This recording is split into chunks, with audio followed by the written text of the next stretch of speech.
What's going on, everybody? If you guys are watching this after I went live, I go live every single Wednesday, 7 p.m. Eastern, 4 p.m. Pacific. I talk boxing. So if you guys missed it, that's when you guys can come in and call in, just like how you just are you gonna see people in the chat also as well. I answer questions. So yeah, that's for that.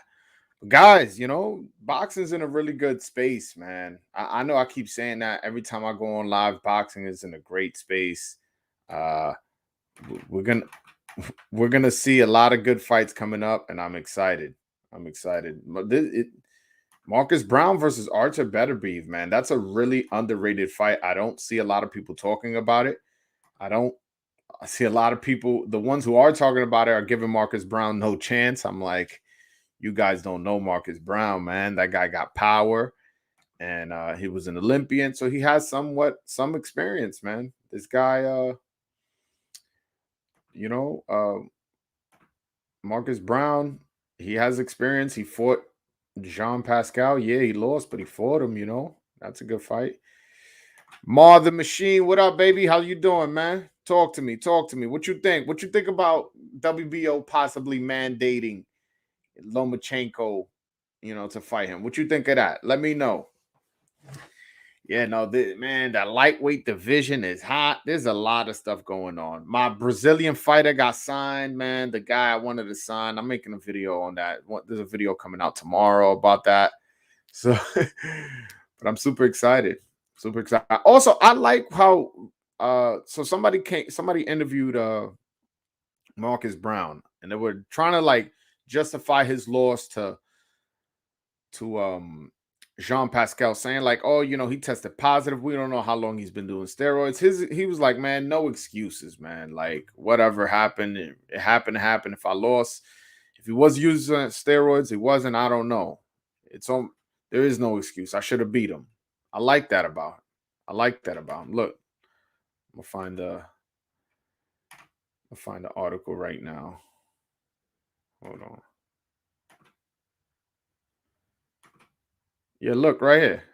Browne on Pascal PD scandal. It is what it is. Our fight happened. Losses on my record. There's no excuse. And honestly, that's how Tio should have handled it. That's how Tio should have handled it. That's how a lot of Lomachenko should have handled his whole shoulder injury. That's how Deontay Wilder should have handled him losing to Tyson Fury the second time instead of coming up with all these damn fucking excuses. I would like to see Haney versus Kambosos first to kill the undisputed debate. I totally agree. If it was up to me, that's what I would go. I would say, hey, make that fight for the undisputed, man, because there's a dispute. And honestly, I think he's undisputed. I'm being honest with you. I thought Tio was undisputed. I think Kambosos now is undisputed. There's no excuse for me. A lot of people have been trying to say that the WBC franchise don't count. It's a whole mess. That's why I want to see the fight. It's not even necessarily like, oh, that's the style matchup that I found most interesting. Oh, that's the most competitive fight. That's the best fight in the best. It's really not. Like, I'm not that big on Devin Haney. That's why I don't really consider that WBC title a real champion. I don't consider him a real champion because of how he got the WBC belt. But I would be more interested in a, Tank Lomachenko and Kambosos versus Devin Haney. That would be a good fight too. But I'm kind of contradicting myself. But you know what I'm saying? Like that's not a fight necessarily. The fight itself is not like, oh my God, I have to see this fight. It's more like, let's just settle this dispute. Lomachenko versus Tank, that's the best fight in the best. That's a fight that more people will be interested. But the belts do matter, especially, being lineal. Forget that if he's undisputed or not, he's the lineal champion. So that's very important in terms of the lineage of the belt and who he is as a champion. You understand what I'm saying? Yeah, man. I'm hoping some of you guys come on, man. I'm excited. Oh, by the way, I already pinned the link already on the top of the chat. That was one of the first things I did. I pinned the link. So if you guys want to call in and express your opinion, please do, man. Please do. But yeah, Marcus Browne versus Artur Beterbiev. That's a great fight coming up, man. I'm gonna look up all the fights coming up for a quick sec, like, because we got a bunch of good fights, man. Like, we're blessed. We're blessed. Second, ba ba ba. All right, I'll see if I could screen share as well. I know you guys know I love the screen share. All right, there we go. Boom. Damn.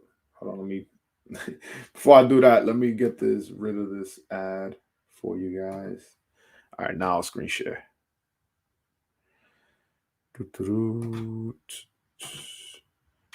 Boom. There we go. All right. Now we go. All right. So today's the 15th. So on Friday, excuse me, we got this fight. I'm not even going to try to pronounce that, versus Michelle Soro on the zone.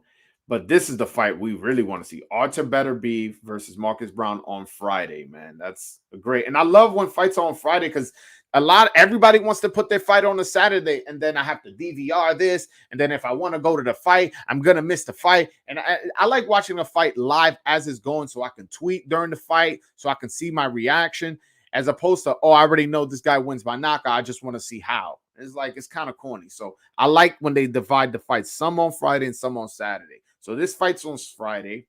Then Saturday, if you guys can see, we have Joseph Parker versus Derek Chisora on the zone. That's, that fight will be probably like around 5 p.m. since it's in the UK.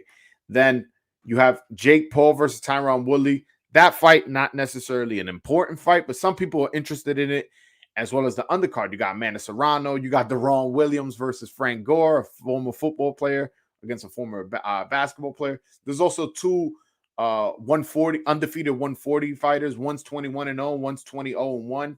I'm not familiar with either fighter, but they can make a name for this stuff. And that division's hot, and it's gonna get even more hotter once Tio and Devin move up in weight. Like, trust me. So that's an important fight. There's also Gilberto Suldo Ramirez versus Unieski Gonzalez. There's also David Morrell versus Alton X Fox. You see what I'm saying? All these fights being on Saturday. Artur Beterbiev and Marcus Browne being on a Friday has his own day. And then also there's, oh my God, there's Richardson Hitchens versus Malik Hawkins. It's like insane. Then the 21st, we got Andrew Maloney. Yeah, I'm assuming I don't know who's that, but you see all these fights, man, coming up. All these fights. And we could talk about it, man. Oh, yeah. The link is pinned to the top of the chat, man. The link is pinned to the top of the chat if y'all want to call in. All right. Bro, I'm not even lying. Kambosos overrated, in my opinion. It was good win. It was a good win, but you can't tell me Tio was at his best. The only person I think would beat is Haney because of lack of power. And in my opinion, he loses.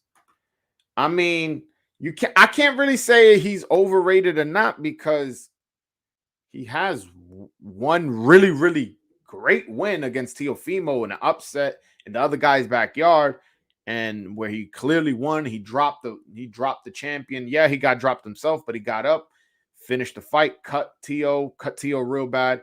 So I don't want to say he's underrated. I just want to say, I can't say where he's rated. He's the champion. He's the lineal champion. You can't say he's overrated. As far as you don't think you saying the only person you think he beats is Haney, meaning he doesn't beat Ryan, he doesn't beat Tank, and he doesn't beat Loma. And I'm assuming you saying that Tio wasn't at his best, so you think he doesn't beat Tio in a rematch, which I agree. I don't think he beats Tio in a rematch, but again, Tio's not going to fight him. Tio's moving up to 140. And I agree with you, but at the end of the day, I didn't think that he would beat Tio, and he did. So he's not underrated. He's not overrated. He's the lineal champion, and some people in their mind consider him undisputed. But what's more important is the fact that he's lineal.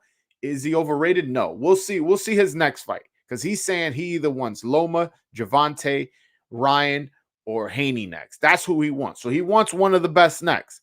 After that fight, after fighting two of the best fighters, Tio, and then let's say he fights Lomachenko or Haney next, then we'll see where he's at in this lightweight game. Is he a real player? Who's on the Jake Paul undercard? I already talked about this, but Amanda Serrano's fighting. She's from Brooklyn, Puerto Rican. There's two junior welterweights. I forget their names because I never heard of these guys, but they're both undefeated. So you know what I'm saying? Like you can't dismiss when two people are undefeated. It's two junior lightweights, and again, the junior lightweights that card is stacked. So since that card is stacked, I'm like looking forward to it. Like that's like a good, like little entertaining fight for us fans. Hold on. Let me type in Jake Paul. There we go. Da, da, da, da. All right. So I'm trying to find the undercard for my guy so I can screen share with y'all. Trying to help. All right.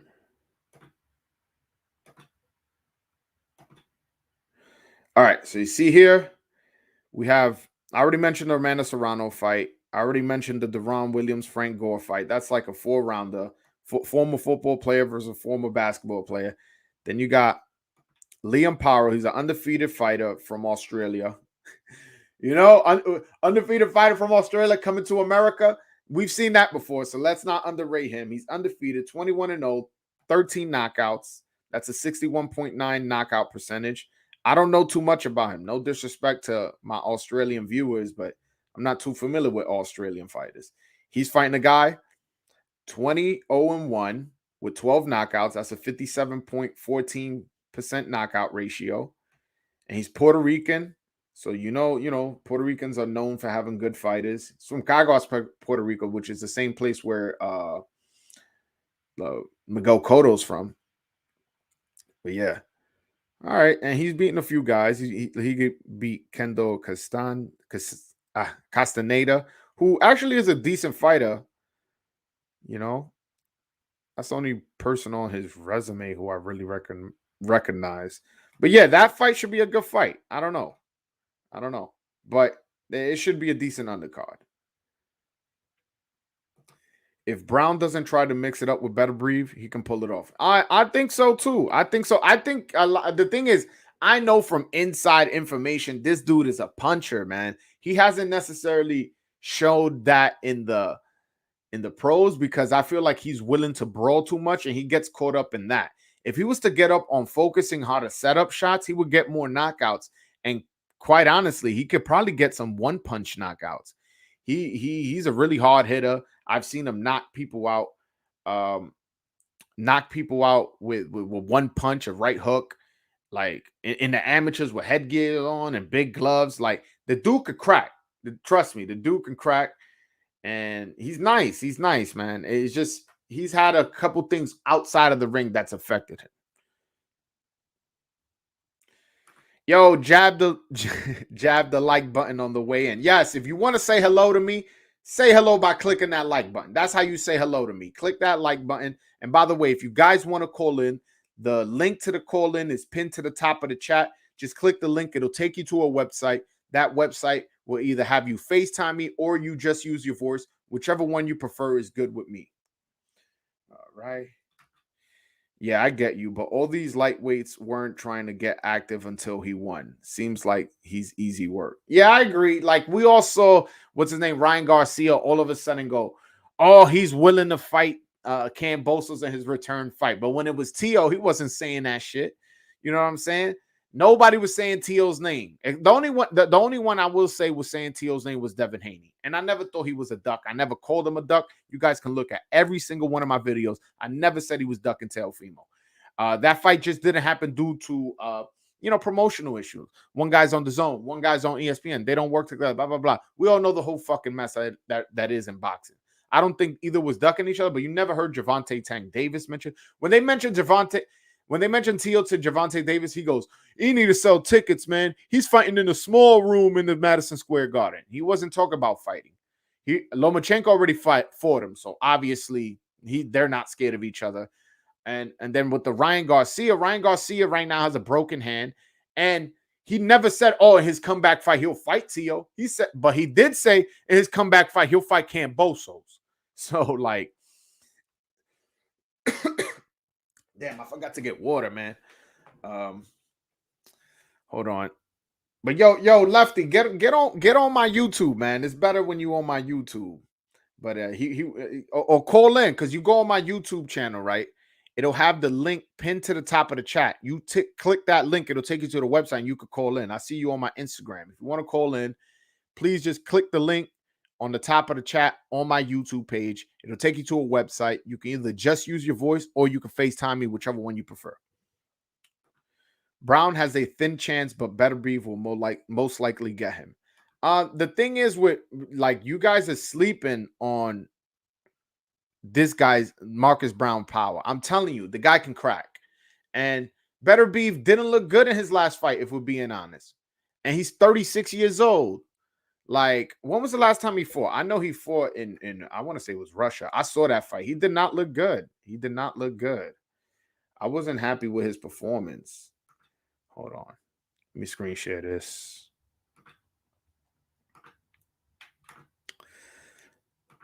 Hold on. All right. Again, I'm actually picking Beterbiev, but what I'm saying is that Marcus Browne has a shot. Like, your guys are sleeping on Marcus Browne. All right. He last fought in March. When's the last time Marcus Browne fought?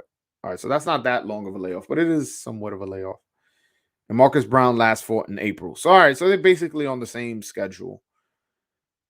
It's just that, you know, I don't know. If Marcus Browne ain't have all these problems outside the ring, he would be a much better fighter, to be honest with you.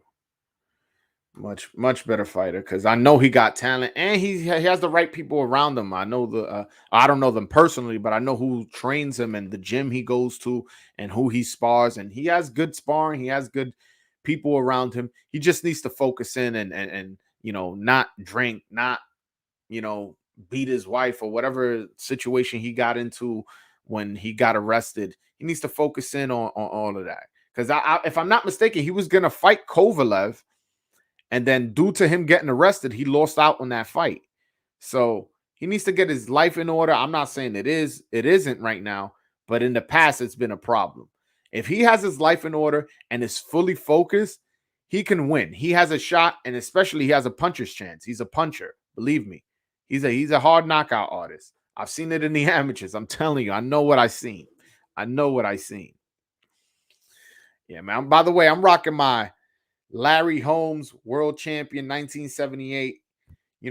I believe he's the longest reigning world champion in terms of amount of years and months, as well as he has the second most title defenses in the heavyweight division. This dude is a legend, man, a certified legend. A lot of people like to, say, oh, he got knocked out by, Mike Tyson, but that was an older Mike Tyson, man. Mike Tyson, he knocked, and even Mike Tyson admits it in interviews. He goes, yeah, it was an older guy. He didn't have enough time to train. He submits to Larry Holmes' greatness. He goes, no, that guy was a great fighter. Yeah, I knocked him out, but he was older. So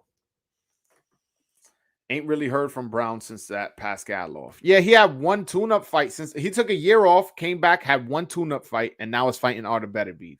Now, you could say, like, that's not a good idea to, have one fight, take a year layoff, take one fight, and then go into fighting a knockout artist like Artur Beterbiev. But I think he's right for the picking, man. He did not look good in his last fight.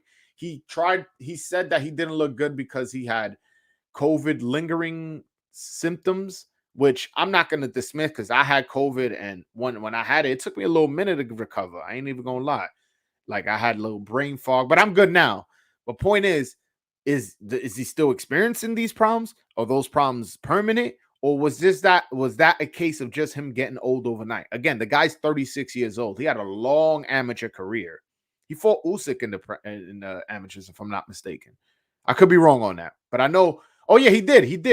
He fought Usyk in the amateurs. So there's a lot of experience, a lot of wear and tear on his body from the amateurs. And now, 16-0, 16 knockouts. Obviously, he hasn't been all 12 rounds just yet, but, you still spar, you still running, that's still pressure on your joints. And Marcus Browne's only 31. Marcus Browne is 5 years younger, and he's faster. I know he is faster, and plus he's younger and faster. Is he going to get old overnight? There's a lot of variables to this light heavyweight champion. championship fight. I'm just glad it's for the lineal, man. If Marcus Browne could get it, he'll be another New York. I have another lineal champion. We just lost Tio. We'll get this one. You know what I'm saying? We'll get the light heavyweight. We'll see. Come on, man. Is Bivol number one in the division in your opinion? No. Who like I don't know what happened to Bivol's power. He just stopped hitting like that, man. Like he just stopped hitting. He lost his power. I don't know what happened to Bivol, but no, I do not. I think Artur Beterbiev, who's the lineal champion, WBC and IBF. But if you want to look at it like he's the champion, all right, who's the number one contender? Yeah, well, I would have to say he's the number one contender. I can't think who would be above him. You know, yeah, I would say, yeah. Beterbiev is number one. Yeah. Beterbiev is number one. Let's go. Let's see what Ring Magazine has the rating. That's the Bible of boxing, by the way. So that's what I always go by, the Bible of boxing. By the way, I ain't get no water. I usually bring a big fucking cup of water because talking a lot gets you thirsty, and I ain't bring it, so I'm fucking tight right now. But what are you gonna do? Hold on. Let me see. Boom. All right, screen share. All right, so so he's not the lineal champion? I thought when was this updated? December 4th. Oh, he's not the Ring Magazine champion. All right, so Beterbiev is number one, and then Bivol number two. Yeah. All right. So I thought he was already the Ring Magazine champion, but well, he beat Vazdik. He has to be the lineal champion. I don't know. Whatever. I'm not gonna get too much into that.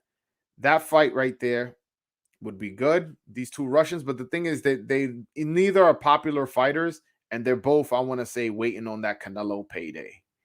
So they're both not gonna fight each other. At least I don't think so. One fights on the Zone, one fights on ESPN. But yeah, I would say Beterbiev is the number one. Yeah.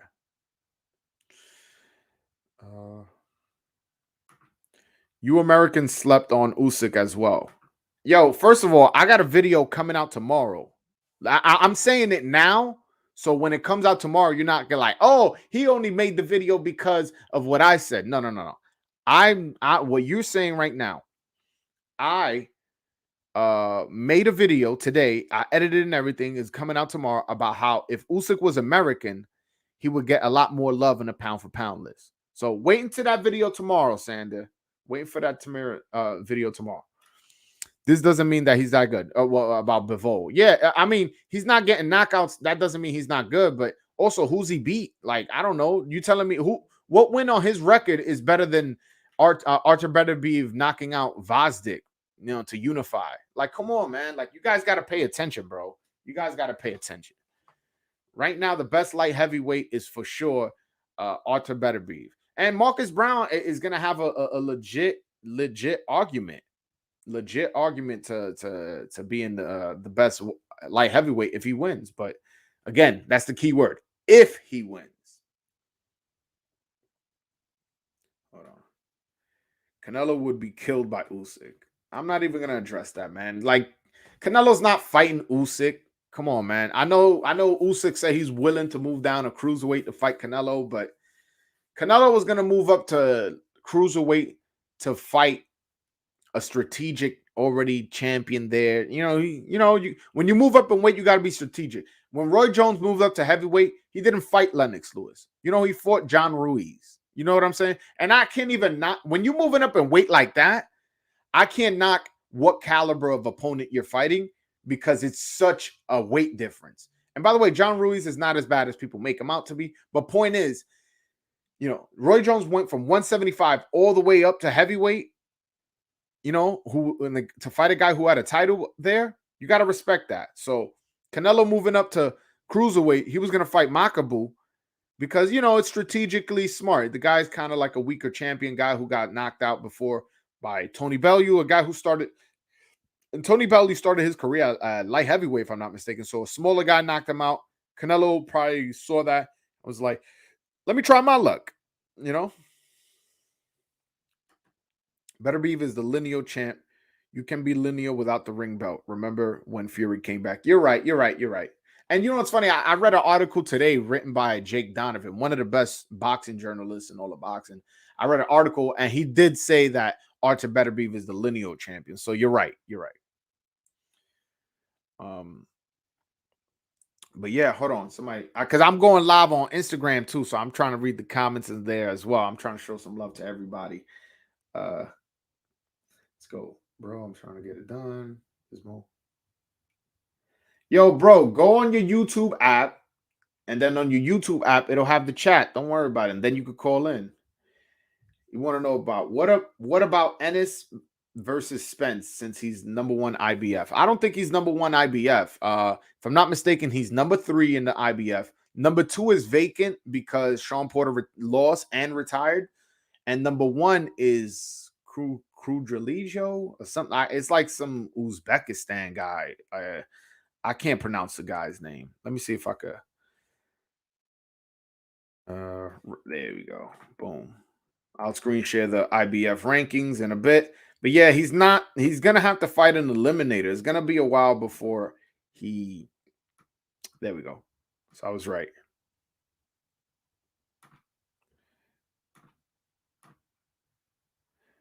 Oh, okay. So that's what you're saying. All right. I see what you're saying, Lefty. All right. So right here, they have, see, the number 2 is vacant. Number 3 is Boots Ennis. And number 1 is Kudra Tiyo Abu Karov. Sorry if I mispronounced that name, which I'm pretty sure I did. Yeah. But anyways, I believe he lost. You're right, Lefty. I'm talking to the guy. He's on my Instagram. I believe he did. Oh, he did lose. So that would, but when he loses, it's not like, oh, Jaron Ennis moves up. What happens is Jaron Ennis stays at 3 and the number 1 becomes vacant. So he would probably have to fight either Virgil Ortiz or Conor Benn for an eliminator to move up and become a mandatory. That's how the IBF does. The IBF doesn't like, oh, right, this guy low, so that means the number 2 guys goes up to number 1. What happens is you have to fight each other. You have to fight somebody for an eliminator to become the mandatory. Like you have to earn your mandatory spot. Yeah, I actually I did see that. I didn't see the fight, but I did see the news about it. So my bad. I did miss that the number 1 IBF guy lost.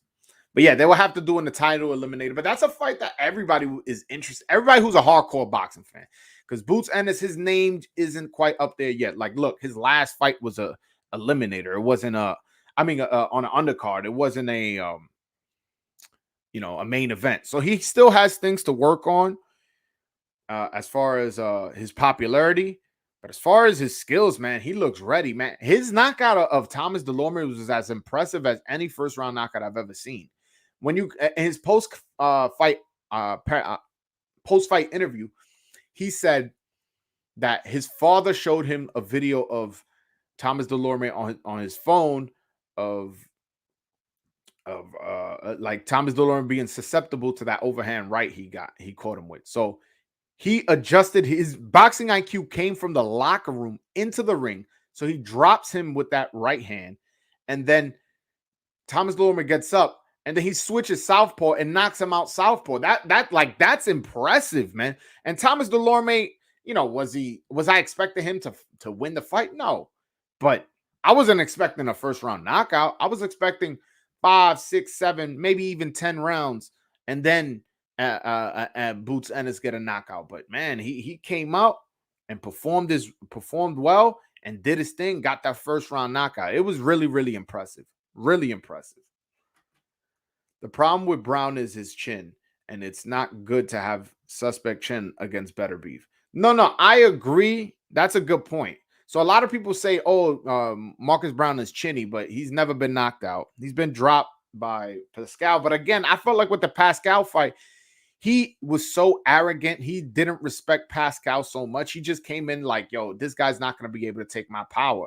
So he went in there brawling. And if I'm not mistaken, he dropped Pascal a couple times. But he ended up losing the fight because of the head clash. And we all know that. And then again, we don't know if he was using performance-enhancing drugs, Pascal. Because then his next fight, tested positive for like 9. No, I'm ODing 9, but he tested positive for like I think 3 banned substances. Although Marcus Browne says like, "Yo, listen, I don't care about that. I don't care about if he used drugs or not. I took the loss. I can't do nothing about it. I'm gonna just move on." That's the right way a boxer should handle adversity. But yeah, that's the way he should handle it, and that's the way he looks at it. But me, as an objective observer, I do raise an eyebrow. Like, so you went to war with this young lion, got dropped a couple times, got up, and then in your next fight you test positive. It just looks a little suspect, man. It looks really, really a little suspect. Not gonna lie, I want Boots to get the IBO. What? IBO? Really, man? We already got too many belts, man. I don't care about no fucking IBO, man. If anything, to me, yo, I barely count the WBA as a belt. Like when somebody says, "Oh, they're a world champion," they holding that WBA strap in the air. I'm like, yeah, I don't even count that. So now you want me to look at the IBO? Now, to be honest, the way the IBO does business, I like the way they do business as far as their rankings. The rankings are usually fair, and I'm not sure how they are with mandatory because I don't really follow the IBO. But I don't want to see the IBO become a legit world title. If anything, again, if it was really up to me, it would just be the WBC and the WBO. To be honest, WBC is a Mexican type of belt. WBO is a Puerto Rican type of belt. That's a real boxing countries, both those places. And they both seem, although the WBC do be on some fuck shit sometime, not gonna lie. But for the most part, they're flexible. They make really nice belts. They make these special diamond belts that look beautiful. And the WBO is not strict with their mandatories, as well as they when you move up in weight, they give the champion the courtesy of being the mandatory of the next weight he moved up. I like how the WBO does business, but the IBF be so strict with their mandatories, and the WBA they get with the interim, the regular champion, all these other bullshit fucking type fights, belts that like it's lost so much credibility with me that I don't even consider the WBA as a real world title. Now, IBF, although if it was up to me, it would just be the WBC and the WBO. That way, it'll make undisputed easier. It'll just be 2 belts, and like the WBO and the WBC for the undisputed, because that's how it was in the 80s. In the 80s and 70s, it was 2 belts. It was the WBA and the WBC. So when Sugar Ray Leonard fought Thomas Hearns, each had 1 belt each, and they fought each other. It was for the undisputed. So it was like a big undisputed fight. You understand what I'm saying? Yeah. Browne won't get decision in Canada. My brother, I got news for you. The fight is not going 12, man. Somebody getting slept. I don't know if it's Marcus Browne or if it's Artur Beterbiev. That fight is not going 12 rounds. I can guarantee you that. I look at it like a NABF or Commonwealth. That's how he looks at the WBA, because it's so watered down. It's so watered down how they do it. They really, really fucking the WBA really has destroyed their legacy, because they were originally, I believe they were original sanctioning body. I believe they were the first one, if I'm not mistaken. But through all this bullshit, they diluted their title. They really have. IBF is the best belt in my opinion. They don't play around with the mandatories. Yeah, I understand where you're going at, Devin, but at the same time, sometimes mandatories would be so unnecessary, and it's so strict, and their rankings be trash. I be like, how is this guy your number 1 contender? I don't know what way they go about making the number 1 ranked fighters, but almost every time they have a number 1 ranked opponent, like look at the guy that Josh Taylor fought. I think he knocked him out in 1 round. You understand what I'm saying? There be a lot. The guy that Inouye fought, I believe, was as IBF mandatory, and that guy had no shot at Inouye. The only thing, I mean, Kambosos was the IBF mandatory, so you got that. But for the most part, their mandatories are very weak fighters. They're very strict and stripping fighters, and they don't understand how, like, sometimes, this is a really important fight. Let's let them unify with this belt, or let's let him. They're very unreasonable. They're very, very strict, and sometimes in boxing, you need that flexibility. So the WBC and the WBO, again, if it was up to me, If I was the boxing god, I would just have 2 belts. That because the reason you can't have just 1 belt, because let's say one promoter has that belt, he'll never let it go. He'll just have it fight in his own circle, PBC, PBC, top rank, the zone. When you have 2 belts, you have a position of, okay, try to become a mandatory for one of them, as well as, all right, let's try to make this unification for undisputed. So it'll create more buzz. That's the way I look at it, to be honest. And he meant the IBO, that he looks like the NBF Commonwealth. That's what he was saying. It took every boxing fan and fighter and promoter to talk bad about the WBA for them to start deleting some belts. Yeah, and the thing is, explain this to me. Gervonta Tank Davis still the WBA regular champ at 135 and at 140. Like, you motherfuckers, y'all not slick, man. Yo, I can't wait. I cannot wait to interview Gilberto Mendoza. And I'm going to get that interview eventually. I'm going to get that interview. And when I get that interview, I'm going to have him explain to me all the bullshit he done. And why does he think that his belt should be legitimate? Why does his belt deserve to still stay as one of the major sanctioning bodies recognized? Because what they've done to the sport is horrible, man. Everybody's a world champion. Interim belt, regular belt, gold belt, silver belt, WBA super. And it's like, bro, like, I'm tired of this shit, man. The WBA be on some bullshit. And they always favor PBC. It's like, yo, like, damn, bro. Could you make it a little bit less obvious? Fucking crazy, man. There we go. I agree. No more than 2 belts in boxing per weight class. It confuses casual fans. I totally agree. KO Boxing. What up, baby? Yo, if you guys want to call in, hit the link at the top of the chat. It's pinned. You could click, you could talk. Just use your voice if you want. If you want to FaceTime me, that's also cool. I feel there should only be 4 belts. Wait, oh, my bad. I feel there should only be 4 belts, and that's it. WBC, WBO, WBA. Nah, man, I honestly, I would just, to me, again, it would just be 2 belts. WBC, WBO. Boom. That's it. It's all about money, bro. You're right. No, but the thing is, it's in the best interest of the boxer. So you're right. I'm going to keep that up. You're saying it's all about money, but it's what's in the best interest of the boxer. If you have 4 sanctioning bodies and you become undisputed, that's 4 sanctioning bodies that you're going to have to pay sanctioning fees to. If you just have 2, you only pay into 2. And you'll have less mandatories, meaning you'll have more flexibilities to make the fights the fans want. So it is about money. It is about money that keeping the fighters paid, not about these fucking sanctioning bodies. I could fucking care less if the IBF or the WBA make money.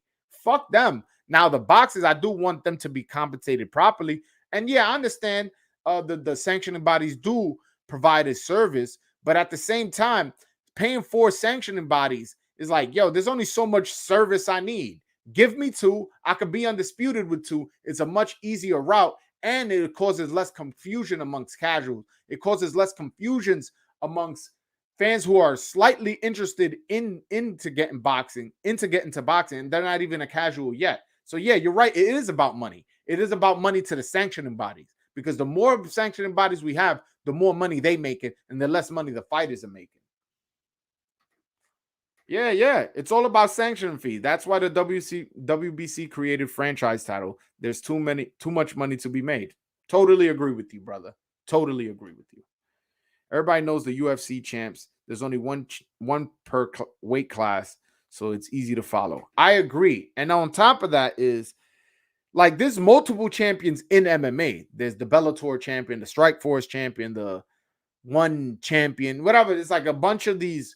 But every promotional company just fights within itself. Now in boxing, there are multiple promotional companies, and yes, some are bigger than others. But at the same time, it's the Wild Wild West. Anybody could grab one of these belts. Like the Strikeforce champion can't unify with the UFC champion. It just doesn't work that way. So it's a different dynamic in terms of MMA and boxing. But if honestly that. If if the government ends up putting the Muhammad Ali Act on the UFC, that would mean that the MMA would have to make a title itself where it's not tied to the promoter, because in boxing you can't have your own promotional company belt. It goes against the Muhammad Ali Act. It's actually a law. How much is a sanctioning fee? Sanctioning fee usually is about 3% of the purse. Again, that's a lot of fucking money. A lot of, yeah. You guys ain't know. Oh, you guys ain't know these sanctioning bodies. Oh, you ain't know 3%. 3% of that 10 million, that 1 million that you getting, that 100 million, that 50 million, whatever you getting, that's 3%. But when it gets to the big numbers like that, usually the fighter and the sanctioning body works on out. They negotiate. They go, hey, listen, man, I'm about to get 10 million. This is my biggest payday. I'm not going to give you, $300,000 or whatever. I can't even do the math, but whatever. I believe it's $300,000. I'm not going to give you $300,000 just for me to say that this is your belt. Let's work something out. And they work something out. There's 50,000, 100,000, whatever. They work it out. But yeah, when you're making only 200, 300, 400,000, they need that 3%. There needs to be a parent company like the UFC. It kills. We do get fights like the UFC does. I mean, I agree, but the thing is, there's a reason why MMA fighters get paid less, and that's because there's no competition. Like the UFC is the biggest promotional company. They pay the most, and they don't have to pay you a crazy amount of money. You know why? Because they're the biggest promotional company in MMA. So they just have to pay you a little bit more than what Strikeforce will pay you. And that's it, because they don't have to compete. As opposed to in boxing, if I'm a great boxing champion, I could go to ESPN and Top Rank and go, how much you going to pay me? I could go to Eddie Hearn and DAZN and be like, yo, how much you going to pay me? I could go to Al Heyman, how much you going to pay me? And then I could use them to negotiate. I could be like, hey, listen, Al Heyman just offered me a $50 million contract. Bob Arum could go, I'll give you 60. And then Eddie Hearn goes, no, I can give you 70. And you, in the MMA world, if you're a top elite MMA fighter, the only place you're going to make legitimate money is in the UFC. That's just a fact. That's the only place you're going to make legitimate money. So they don't have to negotiate with other people's, because they know if you go to Strikeforce, you're not going to make as much money. It's just as simple as that. T.O. versus Zepeda in March is what they're saying. I didn't see that. Where did you see that? It's Pete season, by the way. Yeah, let me know where you saw that. That'll be a good fight. A good. The guy Zepeda just scored a first round knockout in the Garden. That would be a great. Bring him back to the Garden and have him fight T.O. there. I like that fight. I like that fight at all. If you're undisputed, that's 10%. Yeah, that's more. It's 4 sanctioning bodies. 3, 6, 9, 12. That's 12% if you're undisputed. You imagine, yo, that shit is crazy. You imagine you get a $10 million purse, and let's say you don't work something out with the sanctioning bodies, and you got to pay 12% of that to the sanctioning bodies just so they can acknowledge you as a champion. That's fucking insane. That's not including the 10% for your manager, the 10%, whatever you pay your cut man, your trainer, then you got to pay taxes. It's like, yo, these sanctioning bodies be on some shit, man. They be on some shit. Now understand why fighters don't defend their undisputed. Yeah, yo, fucking 3% is a lot of money, bro. It's a lot of money. When you talking big money, how these boxers be making, yo, it's a lot of money. It's a lot of money. Yeah. The man behind you is the real deal. Yeah, man. Speaking of undisputed, back when Mike Tyson fought in the 3-belt era, he was undisputed here. He had the WBC, the IBF, and the WBA. So he was undisputed here in this picture. That's just, undisputed is important. I agree. I agree to this. Teofimo versus Zepeda is a huge risk for Teofimo. Yeah, I agree. But at the end of the day, Teofimo be talking that shit, how he wants to fight the best and how he thought he won 10-2, all that bullshit. All right, well, if you thought you won, move up to 140 and fight a tough dude. You beat him. This guy's ranked number 1 in the WBC. You can maybe get in position to fight a Josh Taylor. You understand what I'm saying? Like, it's crazy. Yeah, paying 12% is basically for basically nothing. Yo, I want y'all to start respecting the fighters who are undisputed and make a defense like Usyk and Teofimo, how they made defenses of their undisputed title. Respect those guys because they did that. When they do shit like that, that's for the fans. The guys paying 12%. There's no other reason why you're doing that if it's not for the fans. Why is the sanctioning bodies allowed to fine you 300? What do you mean fine you? I don't. I never heard of a sanctioning body finding a fighter. I may be wrong. I just never heard of it, to be honest with you. Yeah. What, bro? Fuck the belts. I'm only fighting for cash. Nah, the thing is with the belts is important. I had this conversation the other day on a Twitter talking space. The reason the belts and the titles are important because we need a level of demarcation. We need a level of status, a status symbol as to how great a fighter is. So let's say a fighter, because right now we know who the best fighters are in each division. But if in 20 years, when somebody's doing research, it goes, all right, who was the best lightweight in fucking 2020? They can look up, oh, it was this guy because he had the belts. You understand what I'm saying? The belts are important for a historical matter as well as for the casual fans to identify who's the best, who's the champion, who's won something. Because if we just fighting for money, then Tank should just fight fucking bums all day, not fight for a belt, not fight the best. Because why take the risk when you can make just, maybe, $300,000 less fighting the Isaac Cruz instead of fighting for a belt? You understand what I'm saying? Like, nah, come on, man. Now Loma has to wait for his fight with Kambosos. Damn. No, I mean he's the WBO.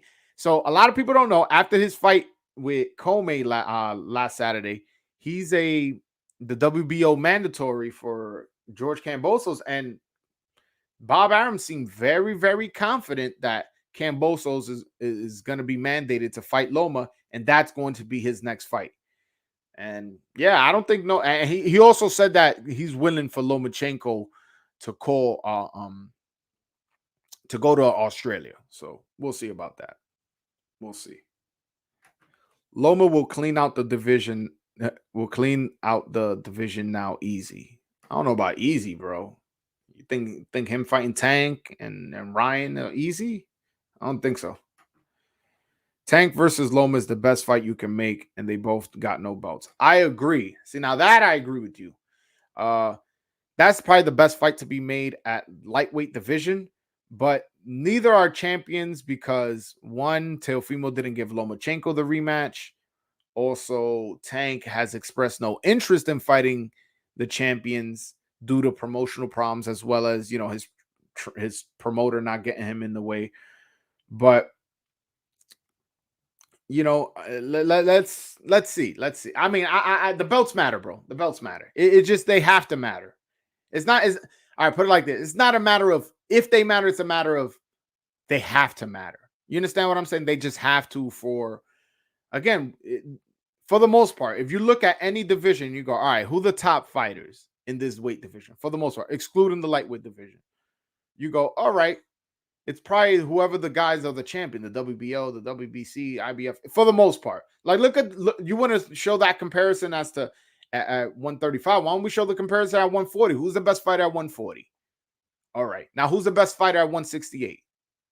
You understand what I'm saying? When you have an undisputed fighter, is a clear, how do I say? A clear designation. All right, I'm undisputed. I'm the champion. I'm the best. So it has to matter. So you're telling me if Usyk right now, who has 3 out of the 4 belts, beats Fury, becomes undisputed. All right, who's the best heavyweight? You understand what I'm saying? It has to matter. The belts have to matter. All right.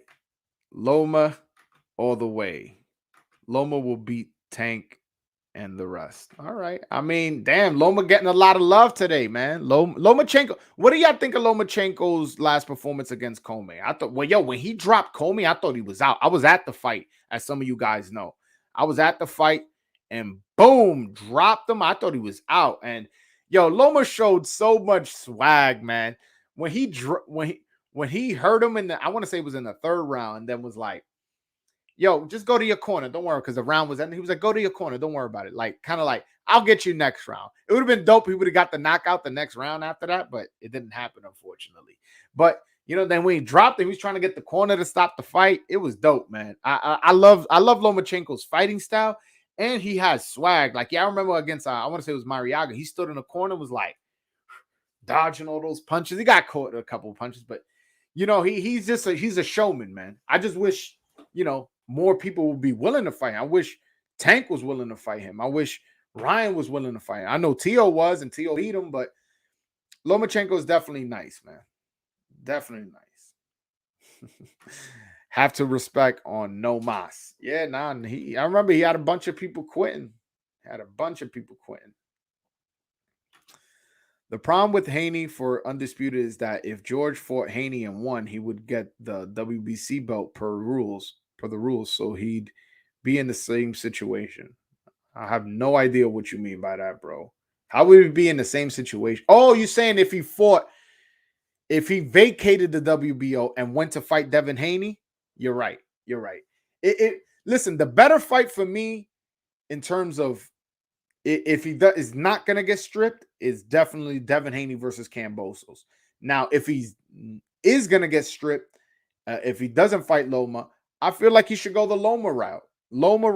Loma said he's willing to go to Australia. He's also not going to outprice himself. It'll be on ESPN. I'm not sure if it'll be on free ESPN or on pay-per-view, but being free on ESPN, if it is, let's just say, that's very important for the sport. It makes it more accessible to casuals as well as people who are struggling financially, who can't buy a pay-per-view. So I'm hoping Lomachenko gets the fight if he's going to get stripped. But if he's not going to get stripped, give the fight to Devin Haney so we could settle this indisputed bullshit that's going on. Loma is weak. Comey was slow and outclassed. They have made it easy for Loma. All right, hold on. We got somebody who's trying to be smart. All of us. I hate when somebody loses. Oh, that guy wasn't shit. That guy sucked. He was a bum. It's like, bro, like that's not how life works, man. Like, so you telling me I'm about to show you how low who Comey was. First of all, Comey's a former world champion, so he doesn't suck. And look, ranked number 5 in the Ring magazine, which I told you is the Bible of boxing. That's the rankings that matter. Number 5. So that's a better opponent than Jojo Diaz and a better opponent than Isaac Cruz. So you make it make sense to me that, oh yeah, Loma's weak. Loma had the best performance, and he fought the best fighter out of this past 2-3 weeks. The only person who has a better win than him is Kambosos, and that's because he beat Tio. He had a better opponent than Tank and then Devin Haney, and beat him easier than both their fights.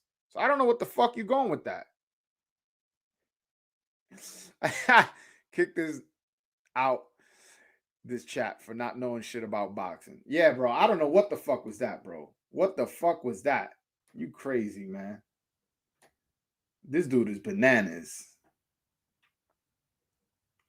Okay. No, I mean, he can't keep the WBC champ belt because he has the franchise belt. You can't have the WBC champ belt. Nobody can have the belt if they hold the franchise. I don't know about that, to be honest.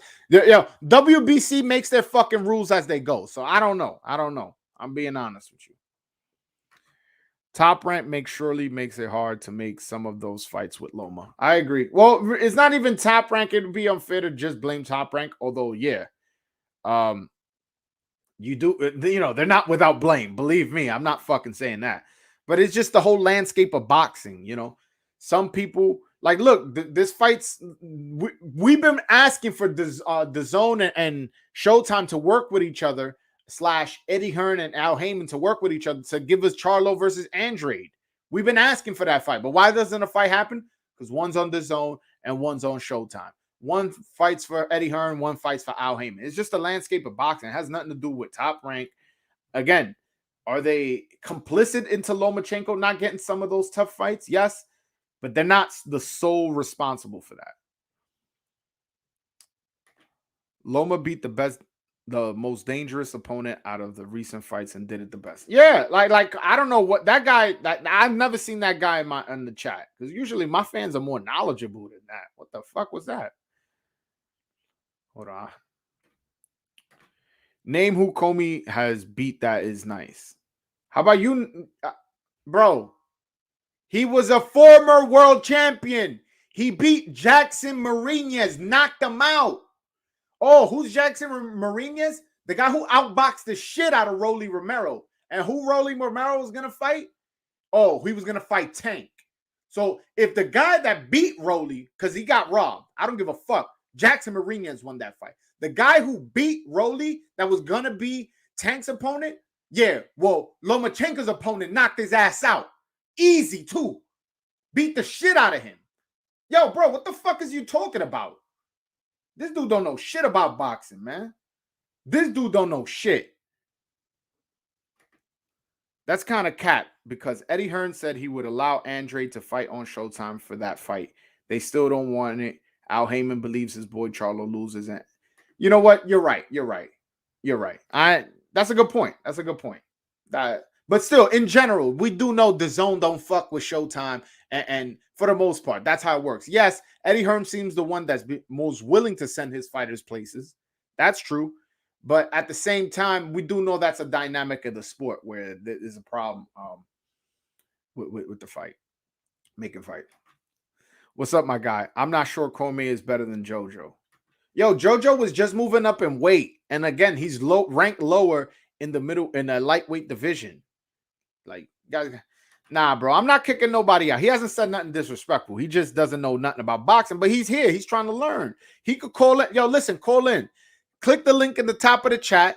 Right there, you're going to click that link. That link will take you to a website, and you can either use your voice or FaceTime me, and you can ask me any questions, or we can have this debate verbally, whichever way you want. When I talk my shit, I give people the opportunity to call in. Call in. Click the link at the top of the chat. It'll take you to a website, and we can have this conversation. But nah, I'm not kicking him out, though. I'm not kicking him out. He just don't know nothing about boxing. And he really lost close fights by split decision against Robert Easter and Shakakov. I know, bro. You know boxing. You preaching to the choir. I didn't even want to bring up the losses, because some people will try to say, you don't know how to judge a fight. Of course, he lost those fights clear. So I don't even judge. I just go by his wins. Okay, Rolly was going to fight Tank. You know who beat Tank? Jackson Mariñez. I don't give a fuck what the record said. He really won that fight, and everybody knows that fight. Even Tank said it. And Comey knocked this guy out. Shit. Like, yo, bro. I understand what you're saying, bro. I'm just laying out for that. Oh, right. Yeah. You're right. You understood what I'm saying, so that's what it matters. IBF champions can be weak at times because of the required split. I'm not I'm not too privy to that as far as the requirement and splits, but the IBF mandatories be trash. Like, it's almost never a good mandatory. I guess the only one I can think of recently is Kambosos, but for the most part, man, these mandatories be doo-doo. I'll be like, yo, how the fuck this guy get? Yo, the guy who fought Josh Taylor, Josh Taylor blew that guy out, and it's dangerous because you putting a mandatory against the champion, and in this case, you put him in against one of the top, probably in my personal top 5 pound for pound list, in Josh Taylor. The guy got his fucking ribs broken. Like, so IBF needs to get better with their mandatory, because when you mandating somebody, the person might be, I'm ready for a championship belt. And it's like, yo, you could get really hurt in this sport. Like, they need to do better with their mandatories. Totally agree, man. Rolly's win against Mariñez was one of the worst robberies I've ever seen. I lost money on that too. It sucked. Yeah, that was some bullshit, man. It was some bullshit. Everybody knows it's some bullshit, but there's people like me who remember that. There's people like you who remember that. So when Comey knocks him out, we don't look at that win like, oh, he might have been coming off that loss. oh, he was coming off a loss. No. He was coming off a win. That's the way I look at it. And that's the way us fans should look at it. Like, just because the guy didn't get the decision doesn't mean we have to dismiss his accomplishments, what he did in the ring. Mourinho's beat Rolly, and then thought he was moving off that hype train. Oh, I'm gonna beat Comey, and the Comey knocked his ass out. And then fucking Lomachenko beats the shit out of Comey. Oh, the Comey wasn't shit. Comey was whack. Oh, I don't care. He's ranked number 5 in the IBF. I don't care. He was a former world champion. He wasn't shit, bro. Out of 30 wins, 27 of them are by knockout, including Jackson Mourinho's. You guys got to give credit, man. Like, you guys are hard on these boxers, bro. Like, damn. I'm sorry. I take that shit real personal because these guys, they go in the ring and they risk out their lives for us.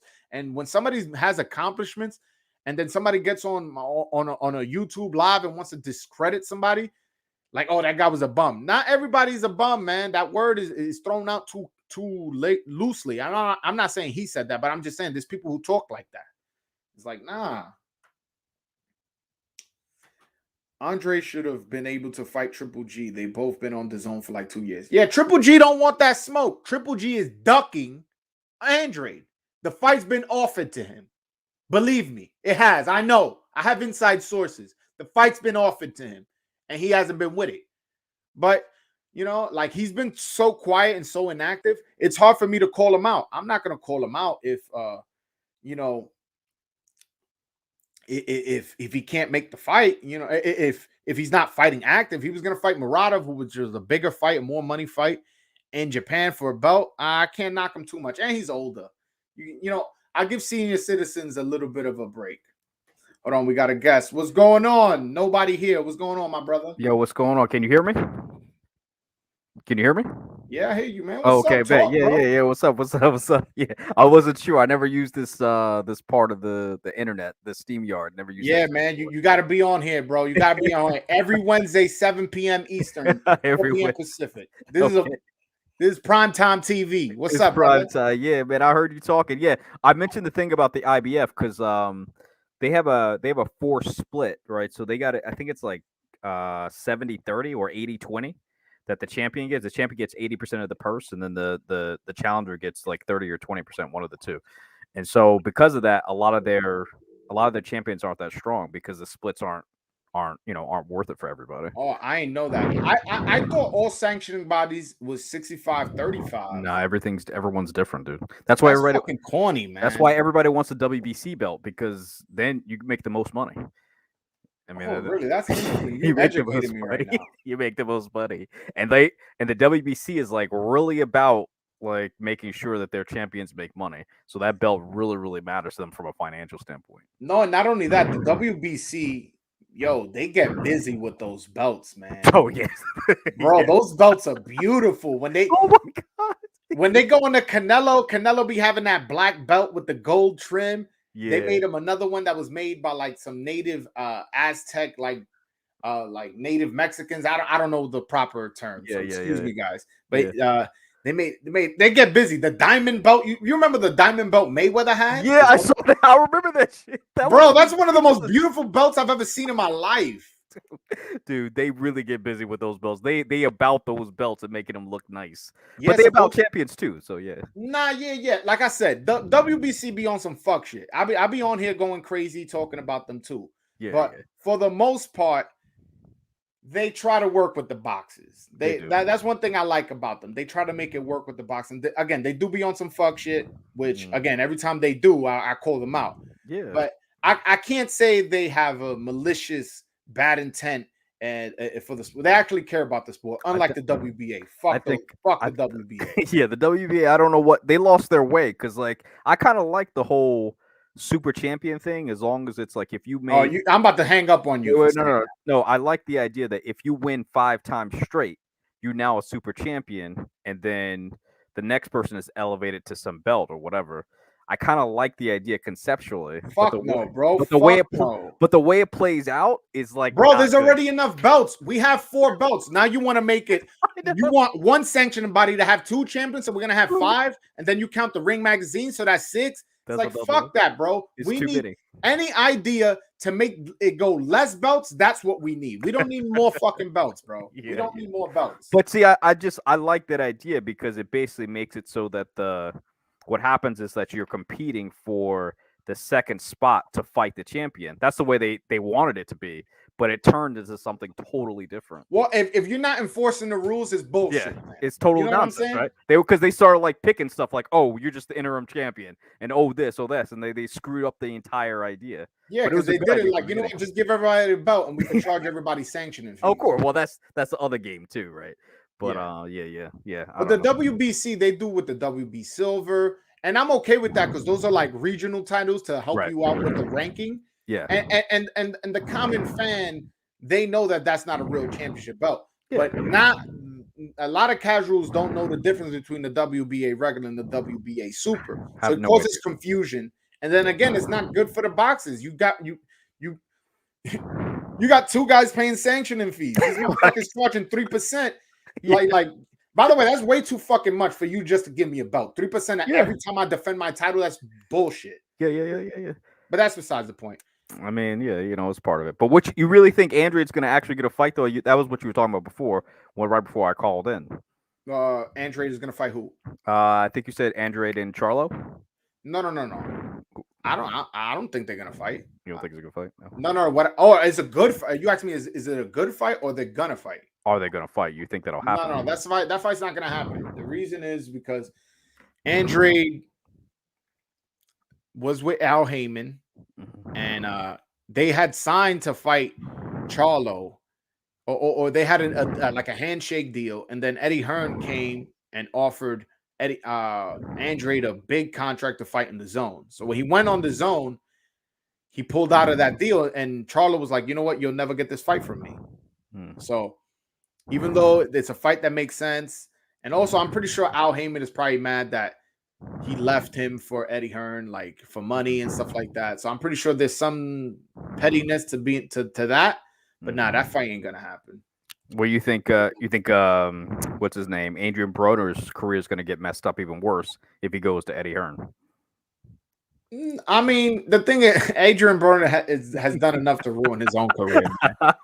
Eddie Hearn can't ruin it anymore, bro. And if he fights Conor Benn after what I saw Conor Benn do to Algieri, man, shit, Conor Benn might fucking ruin his career. I was worried about that too because I was like, I mean, not that Algieri's anything, but like, I don't know if Adrian Broner's ready for Conor Benn. Yo, Adrian Broner, I mean, excuse me, Conor Benn, man, what impressed me so much was his defense. Yeah, and he was ducking and dodging and this, and then boom, his hard body shots to set up the knockout. It was, I came away really impressed with Conor Benn. Yeah. But when was Algieri fighting really? Because I don't remember him fighting in the last 6 months or. Nah, he fought. I was actually live at that fight. He fought Mikel Lespierre. How was the fight? He pretty much dominated, but it was a boring fight though. But he was the clear winner. Yeah, all right. I've stopped following it after you got whipped by Pacquiao. I didn't really care about. You didn't see him fight Errol Spence? Nah, I didn't see that. No, I don't. Yeah. No. Well, I mean, Errol Spence. Yeah, I mean, he got knocked out too in that fight. He's not gonna win. He's not gonna beat Errol. He's not that good. He's not that good. He's not in that. He's not in that league. I wouldn't watch a fight like that. Yeah. But all right, man. Yo, any questions? Any more questions before I let you go? By the way, I appreciate you calling in, man. There's a guy I met off Twitter, man. I told him to call in later on Wednesday. I'm nobody. I spoke to you. Yeah. I'm acknowledging you. Oh yeah. I'm saying that I met you off Twitter, and I told you to call in, and you called in. Yeah. Shout out, you're a man of your word. Hey, no worries. One thing, this Marcus Browne upsetting Artur Beterbiev. Beterbiev. What's that about? Well, I just put that as a clickbait, you know. Okay, I was like, what? I was like, what are you saying? Well, since you brought that up, yeah. I do think he has a legit shot, man. He's I don't know him personally, so when I say I know him, I don't know him personally.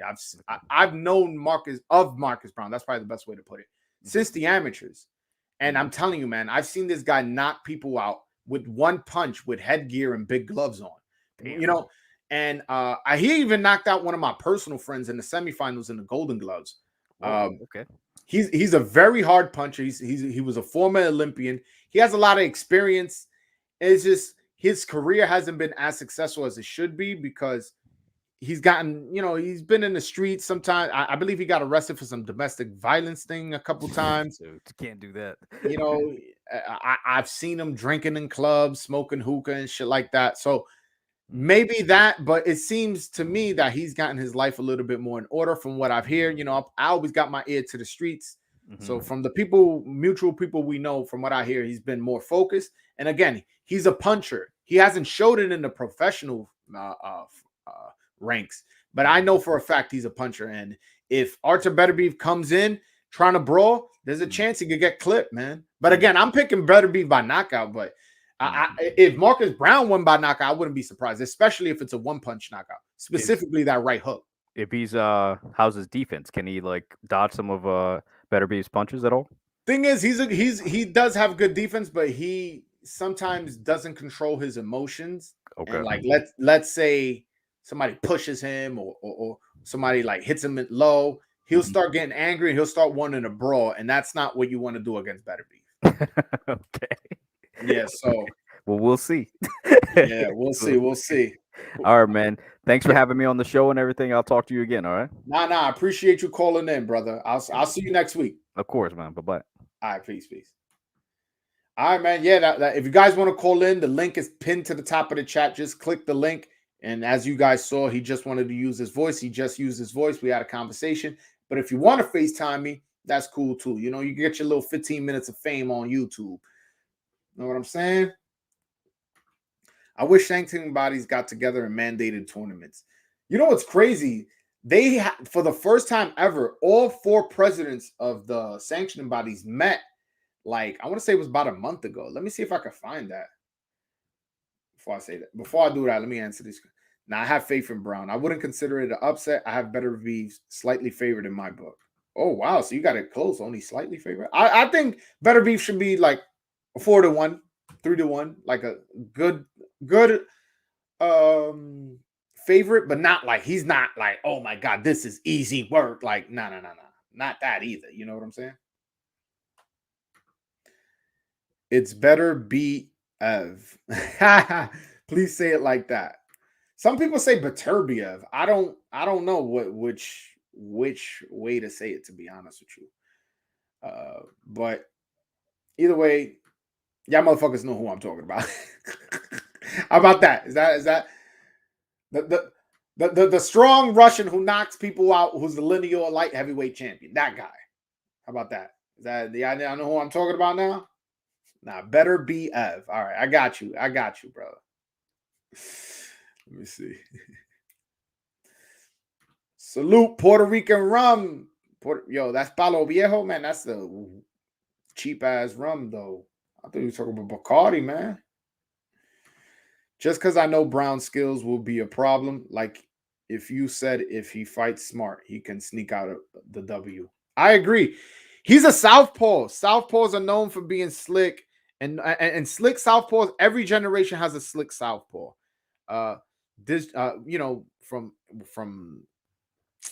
what's his name? Sergio Martinez. This generation probably looks like it's gonna be Shakur Stevenson, Pernell Whitaker. Slick southpaws tends to have really success in the sport of boxing, but he tends to not want to be slick. He tends to want to prove he's the alpha. He wanted to prove he's a puncher, and it's like, bro. Once you get to a certain level, everybody's a puncher. Everybody's a good fighter. And he needs to slow that shit down, learn how to move, learn how to use his height because he's tall and he's long, man. Like his arms are mad long, man. Like, and he has big hands. I've shaken his hands before. He has big hands, so he could squeeze that glove. And I think that's maybe why he has such a power punch. Listen, Marcus Browne has a shot. Now, am I predicting he's going to win? Like I said, no, I predicted Artur Beterbiev by knockout because the reason I predicted Artur Beterbiev by knockout is because my line of thinking is eventually Marcus Browne is going to lose his cool. I've seen him do that in sparring. I've seen that do that in a fight, particularly in that Jean Pascal fight. I've seen him do that many times where he loses his cool and he'll lose the fight because of that, not because the other fighter You know, he even did it in the finals in the Golden Gloves here in New York. So listen to this. Listen to how he lost the fight. He fought some guy named Naim Turbunja. He was a Albanian guy in the finals in the New York Golden Gloves. This was the same year he knocked out my friend in the semifinals to go. So he's fighting Naim Turbunja. He's beating the guys. The guy Naim Turbunja ended up becoming an Olympian, if I'm not mistaken, and it was a close fight. So he went. You know, it's a close fight. The referee breaks them apart. The referee goes, "Hey, you know, keep the punches up to Marcus Browne or something like that." And Marcus Browne pushes the referee, and the referee goes, "Hey, don't touch me." So then he goes, "Fight." And Marcus Browne pushes the referee again. So the referee takes 2 points, not one, takes 2 points from Marcus Browne. And that's why he lost in the finals of the Golden Gloves. Now, you have to learn how to control your emotions. If the referee is on some bullshit, just fucking deal with it. If he tells you not to touch him, don't touch him. The guy has a tendency of losing his cool. We saw that in the Jean Pascal fight where he could have easily outboxed the older Jean Pascal, but he decided to brawl, end up getting dropped, and end up getting a head clash, and the fight gets stopped, and he loses on a technical decision. So he needs to just learn how to control his emotions, and he'll win. I don't know why, but I picked Browne. I feel he's a better boxer, and we all know power don't win over skills. I agree, but the thing is, and Browne has power too. But the thing is with Browne, can he keep his cool? That if I'm his trainer, that's the where I'm trying to focus my mind. Can I get him to keep his cool? Once he can do that, he can do good. Beterbiev got skills. He does have skills. He was an Olympian. Did he have a medal? I don't remember. Excuse me. I'm gonna look that up right now. But Artur Beterbiev, I feel like he was an Olympian, a medalist. Maybe not even the Olympics, but it just might have been like the World Championship or something. All right, yeah. So let me screen share this so y'all can see that I'm not bullshitting. So Ariel, he does have skills. He's just, I understand what you're saying. Like Marcus Browne has shown us real skills in New York City. So he's a gold medalist in the 2009 Milan Games, the World Championship, silver medalist in the World Championship Games in Chicago in 2007, gold medalist in the European Championships, gold medalist again in the European Championships. So the guy has an extensive background in boxing, but he does sometimes get excited and wants to brawl. So at times he'll, even though he got skills, he does sometimes. And you know, now that I'm talking it out, they kind of similar. They both have skills. Ariel says he got skills, but not like Browne. They both have skills, but they both sometimes tend to like to mix it up. So this may be fight of the year kind of candidate. Now, as I'm talking it out, and we've had some good fights. Call me crazy, but I got Browne. Funny things been happening. I mean, yeah. I wouldn't be surprised if Marcus Browne wins by knockout. I will be surprised if he won by decision because I don't think this fight is going the distance. But if he won by knockout, I wouldn't be surprised. I would be like, yeah, like I know what I saw in the amateurs. I know what I've seen throughout his career. And if he can control his emotions and focus out of doing all that bullshit outside, whether it be domestic violence or drinking or smoking hookah or all that bullshit, if he could stop doing all of that and focus in on boxing, he can get this win, man. He really can. It's sad how most people don't even know who Beterbiev is. I mean, everybody in the chat know who's Beterbiev. Everybody, like, you know what I'm saying? But you're right. You're right. Some people don't know. Do you see Beterbiev 100% KO ratio ending anytime soon? I mean, if he gets knocked out, you know, technically that ends it. But I see what your point. Like, if he could win by a decision, yeah, I could see. Because as you get older, you know, maybe your reflexes aren't as fast, so you can't necessarily catch the person with the counter punch that you wanted or a body shot. You know, I agree. Did Marcus Browne really beat I don't know how to pronounce that, but I know who you're talking about. I thought that other guy won. I thought the other guy got robbed. I thought Marcus Browne lost that fight. But again, in that fight, if you watch it, Marcus Browne lost his cool. Marcus Browne be fighting a good fight. Somebody will push him or headbutting, and he think it's on purpose. He'll lose his cool and want to brawl. And it's like, bro, you were boxing beautifully. You were using your jab. You were spinning. You were ducking and dodging. Now you want to brawl because you know you a puncher. It's like, so no, to answer your question, I don't think he beat that guy. Was the Beterbiev Vosdick fight in New York? I think it was in Verona, New York, which is upstate New York. That shit is like 5 hours away from New York City. So like, oh yeah, it was in New York State, but not New York, like, you know, where I'm from. So if it was in that area, which I believe it was in Verona, New York. But guys, if you guys want to call in, I have a link pinned to the top of the chat. If you guys want to just click that link, it'll take you to a website. You could just use your voice or call in, whichever one you prefer. Or you could ask me questions on the chat as well, you know. Let me see what other fights is going on. Earlier I had screen share all the fights, but you know, doing all this talking, I forgot some of them. I know. Oh, there's the Derek Chisora. I don't got no UK guys in the chat though. I don't know. Derek Chisora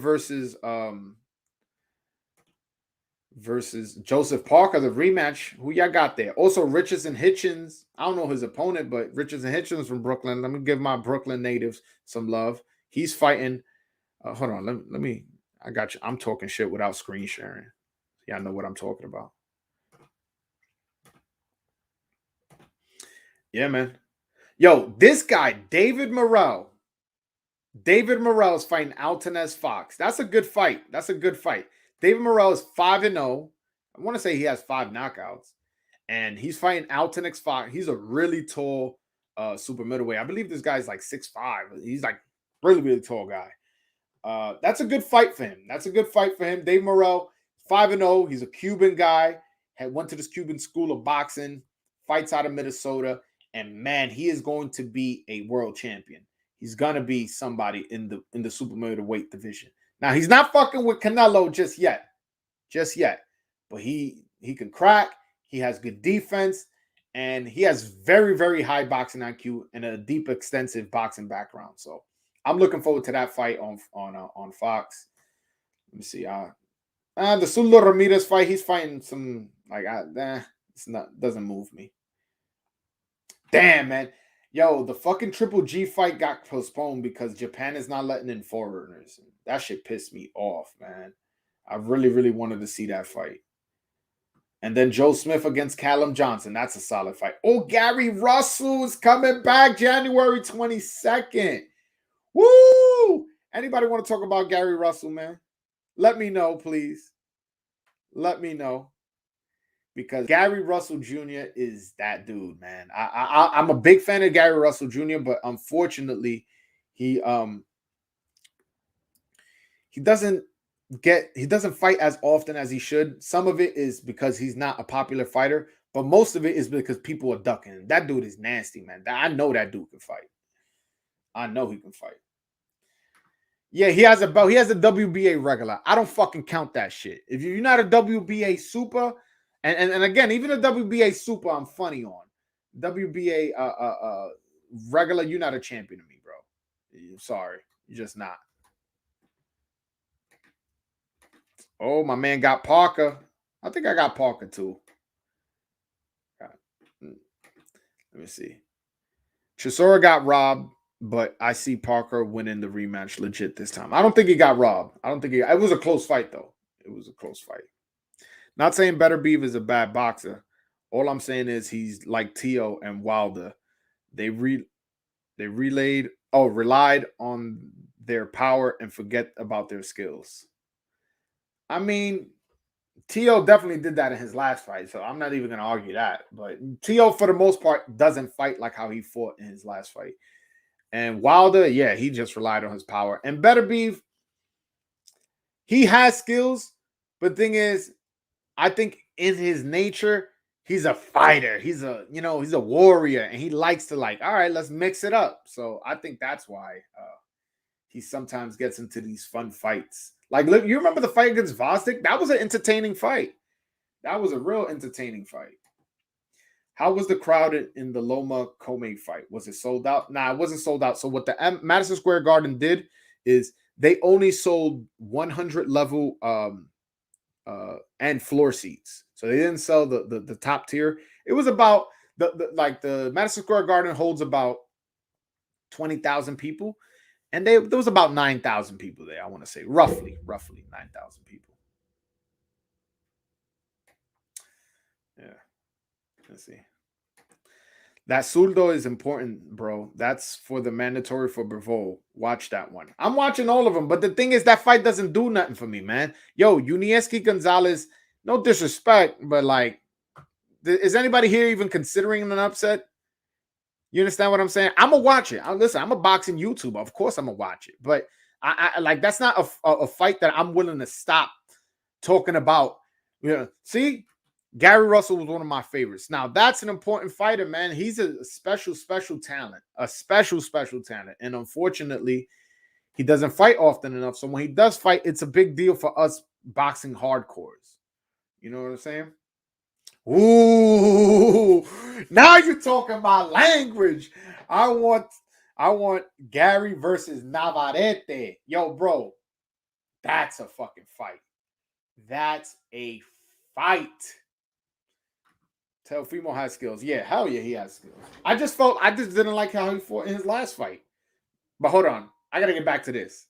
Yo, Navarrete is a come forward fighter, a brawler. This is classic slick black fighter versus aggressive Mexican fighter. This will be, and one's a WBC champion, one's a WBO champion. So this is an important fight. It's a unification fight.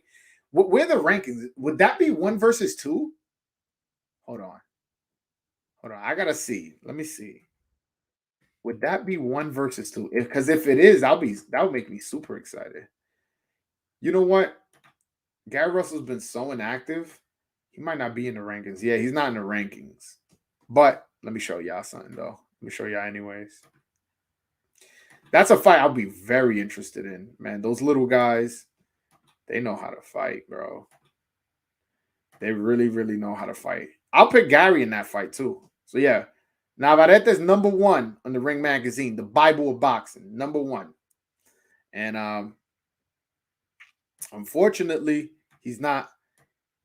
I heard a rumor that he's leaving Top Rank. I was going to say, unfortunately, he's with Top Rank and we won't see the fight, but I heard a rumor he's leaving Top Rank. So, yeah, I don't know about that. But if he is leaving Top Rank and he wants to fight Gary Russell Jr., man, he will become one of my favorite fighters, win or lose, because that's a fucking man. I'm going to leave my Top Rank promoter, the guy who built me up, because I want to fight the best, and the best is fucking Gary Russell, and I want that WBC belt. Whether he wins or loses, he would be one of my favorite fighters. I believe Tio is a better fighter than Kambosos. He just had a lot going on that fight. I agree. But at the end of the day, you can't make excuses. The better man won that night. What's up with King Kong? King Kong, Luis Ortiz, he's fighting January 1st on a pay-per-view. So on New Year's Day. He's fighting Charles Martin. Let me see that undercard, man. Let me see how that undercard look. Because I like to let my fans know if it's worth buying. You know, because a lot of times they be putting some bullshit on some paper. That's not a pay-per-view fight, period. Like, as far as the main event, I don't know why that's a pay-per-view. But you guys, I don't want to say you guys steal, but you guys have a creative way of watching all these fights without paying. I'll say it like that. So, but for the guys who don't like to steal, I like to inform my consumer if the fight's worth buying because of the undercard. But the main event is definitely not worth. Okay, wait. So, oh, fuck. Boom. I'm about to screen share. All right. So this is the undercard. So you got Frank Sanchez, undefeated fighter, Cuban guy. He's a boxer. He made a boring fight out of his fight with the FA Jaguar fight. He's not particularly an entertaining fight. And he's fighting Carlos Negron. This guy ain't shit. This guy's a bum, to be honest with you. Some big, tall Puerto Rican guy. He's no. Jonathan Rice versus Michael Polite Coffee. Michael Polite Coffee took a loss to Jonathan Rice. This guy's record is 14-6-1. That's a fight. Neither of these guys are ever going to be anything in a heavyweight division. Gerald Washington, he was a good journeyman fighting. I don't know who this guy is. This is an all heavyweight card. Now that I look at it, it's all heavyweights. But yeah, I wouldn't pay for this fight. I don't think it's worth the pay per view. The main event isn't worth it, and yeah. But yeah. So to answer your question, January 1st, King Kong fights Charles Martin. Yeah, Gary and Navarrete will go to war, I feel. Now, I see that fight, Navarrete having his moments, winning about 4 rounds, but just Gary Russell just picking him apart, boom, boom, boom, and getting the stoppage late, like 11 or 12, just because he's so fast and so sharp. I love that fight, man. I love that fight. Gary Russell versus Navarrete. I would take off work that day. If I work that day, I'll take that day off, man. I don't give a fuck. I don't care if it's a pay-per-view. I don't care how the undercard looks. I don't care where it happens. It can happen in Mexico, New York, Vegas, California, Chicago, Miami. I will be watching. All I know, I would be watching. One of those other boxing channels claims Heyman mismanaged the money and can't pay the fighters, and that's why they're making small-time fights pay-per-view. That could be true. That could be true. That could be true, to be honest with you. They had a deal with Fox, and they were paying these fighters lots of money because Heyman is known for making sure his fighters are paid right. He's known for that. So if now everything is on pay-per-view, he's doing it out of the benefit of the boxer. And it could be he might have blew the bag, and now all of a sudden can't, it's like can't pay, so he's trying to do all these pay-per-views. No way in the world Keith Thurman versus Barrios is a pay-per-view. Yeah, I actually made a video of how that pay-per-view shouldn't be a pay-per-view. It's a good fight, a good comeback fight for Thurman. I don't have a problem with the fight. Yo, pay-per-view, bro, you squeezing the fucking consumer, bro. Nobody wants to see that shit. I mean, not that nobody wants to see it. Nobody wants to fucking pay for that fight. That like, nah, I'm not buying it. Unless the undercard is stacked, and I mean stacked, which we all know it's not going to be stacked like that. It may have a decent undercard, but it's not going to be stacked. I'm not watching that. I'm not paying for it. I'm not paying for it. I see Gary winning 8-4, but I see Navarrete get him down at least once. Whoa. I don't know about that. I mean, Gary Russell is pretty slick, pretty fast, man. He's one of those slick southpaws I was talking about. Rigondeaux is another slick southpaw. Remember I was saying how a lot of slick southpaws tends to be really, really good? Those are 2 guys I missed off the top of my head. Who else slick southpaw? Y'all got me stuck on that now. Y'all know, man. Y'all know. Sergio Martinez, Pernell Whitaker. There's a lot of guys. Thurman been away too long. How do they expect people to remember him when we got all these other pay-per-view and also amazing fighters? Yo, bro, like, hold on. I skipped him. Why can't they make lesser events like Thurman Barrios like a $20 buy? I don't know why. I don't know why. But let me get back to this guy. My man Jay. Yeah, no, I agree, man. Yo, and from what I heard, certain pay-per-views weren't doing well. Yo, we can't have back-to-back. Listen to the pay-per-views we had. We had Tyson Fury versus Deontay Wilder. Then we had Canelo versus Caleb Plant. Then we had Crawford versus Porter. Then we had Davis versus Cruz. January 1st, we're going to have Charles Martin versus King Kong. Then we're going to have sometime, I believe later that month, Thurman versus Barrios. It's like, bro, how many pay-per-views are we going to pay for? Like, yo, we're not made out of money. Like, you understand what I'm saying?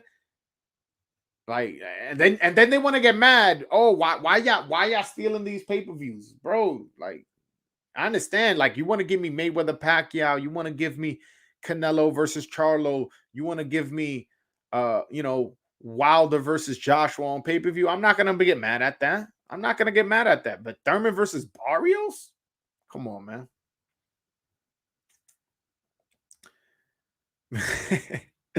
I wouldn't pay 20 for that shit either, though.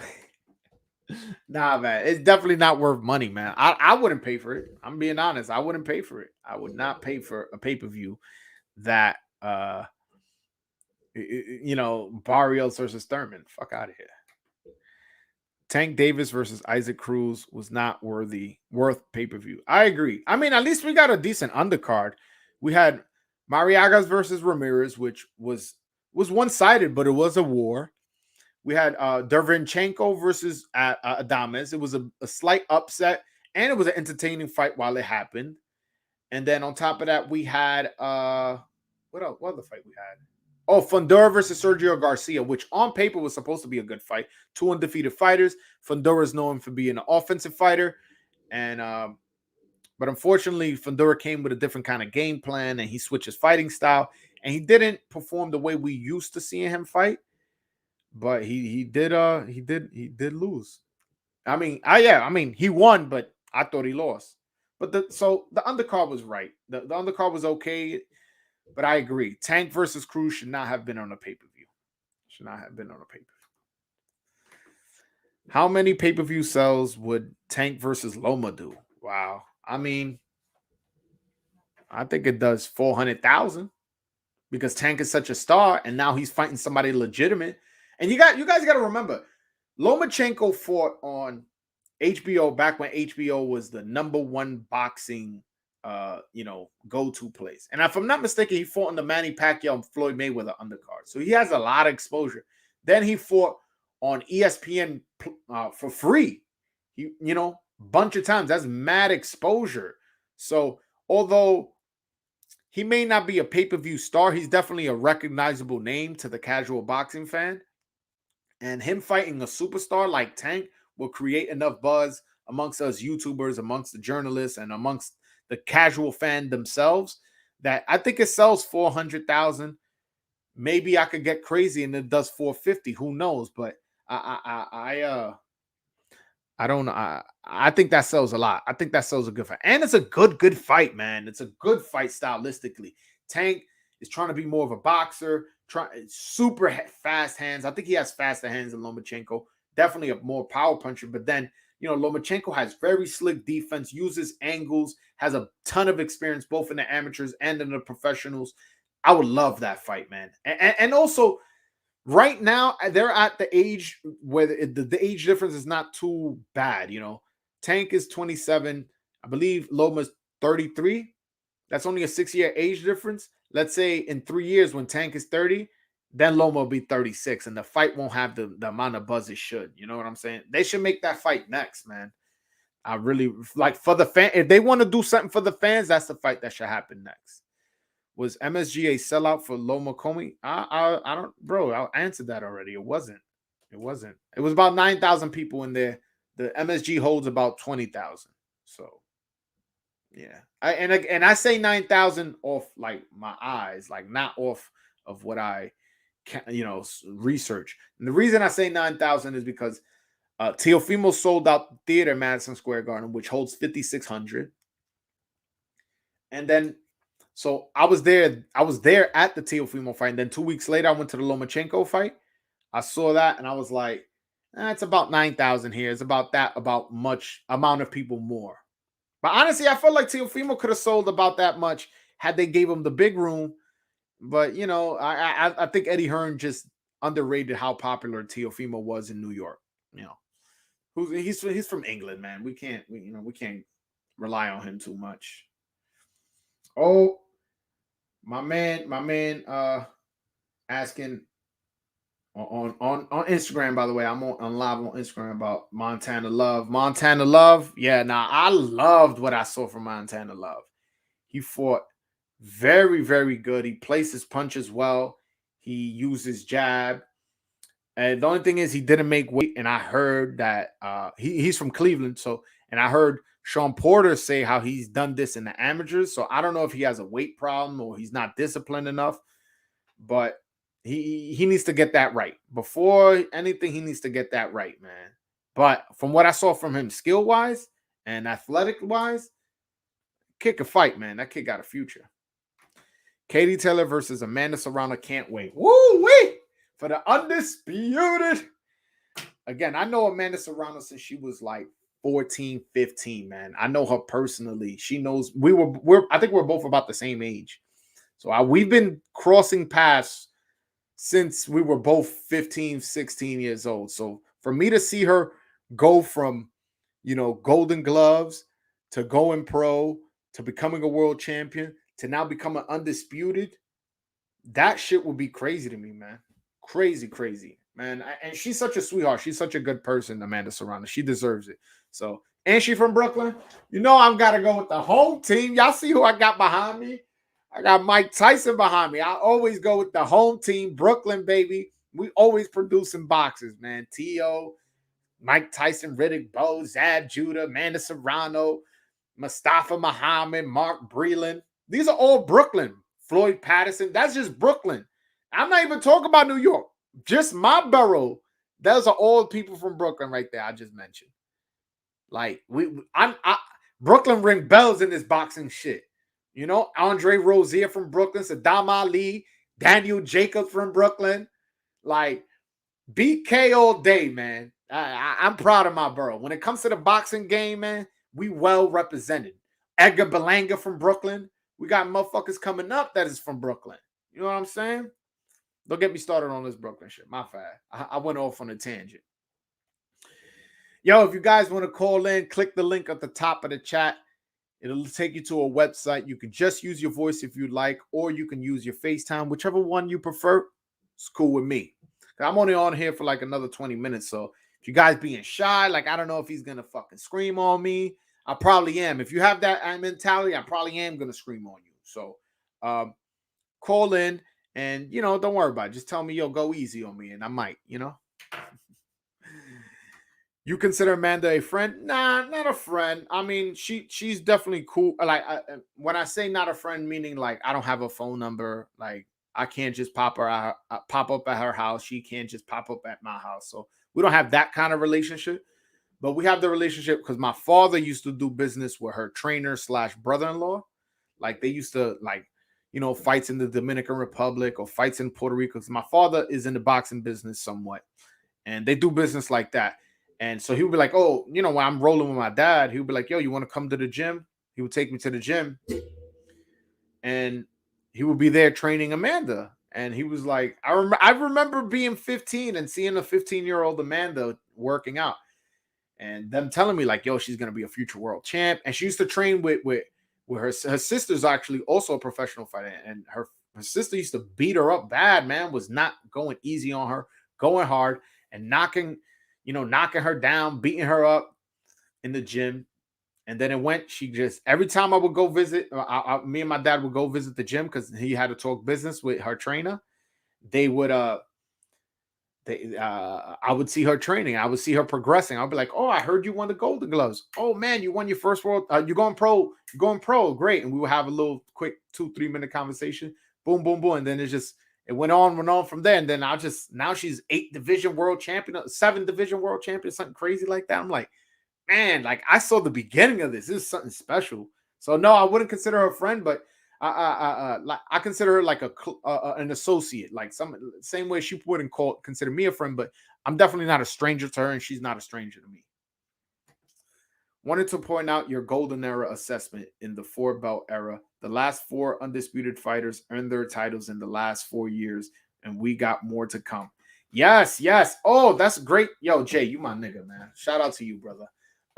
So I made a video how like, yo, we may be living in a golden era in boxing right now.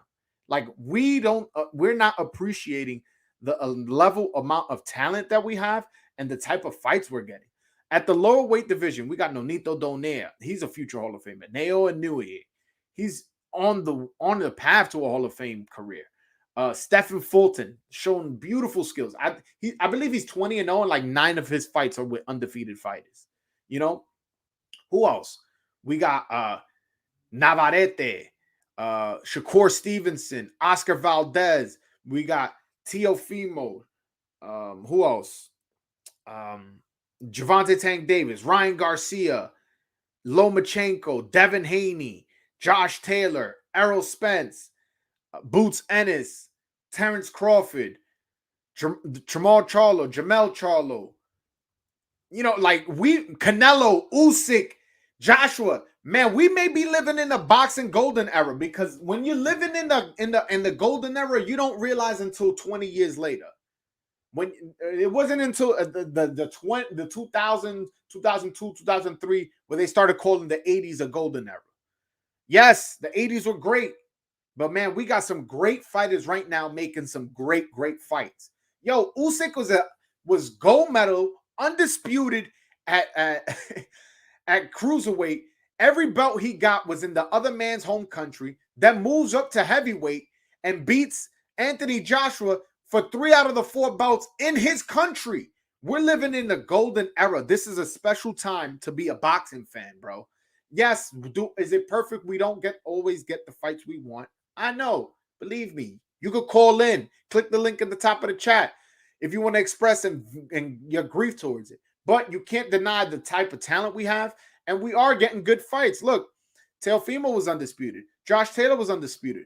Jamal Charlo and Brian Castagna tried to go for undisputed, but it was a draw, and they're trying to have a rematch. Canelo went undisputed. Terrence Crawford at one point was undisputed. Canelo Alvarez is undisputed. Usyk was undisputed at cruiserweight. He has 3 out of the 4 belts in heavyweight. We're getting the best fighting the best. Are we getting it as often as we want? Are we getting it at the big fights that we want? No. But the fact that these fights are happening, like even the Stephen Fulton, Brandon Figueroa fight, it was a unification fight. So now he has 2 belts, and he said he's willing to fight Inoue if he moves up. And he also said he's willing to fight MJ Akhmadaliev for the undisputed.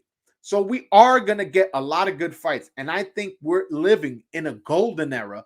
And I'm telling you, in 20 years, if your kid becomes a boxing fan, he's going to ask you how it was living in this era.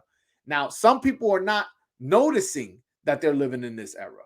They just going like, oh, they just want to fucking complain and talk shit about Mayweather, even though the dude's been retired for 6-7 years and all this, wasting their fucking time when you could be somebody like me, a knowledgeable boxing fan, and realize the landscape of boxing and go, no. This is special times we're living in.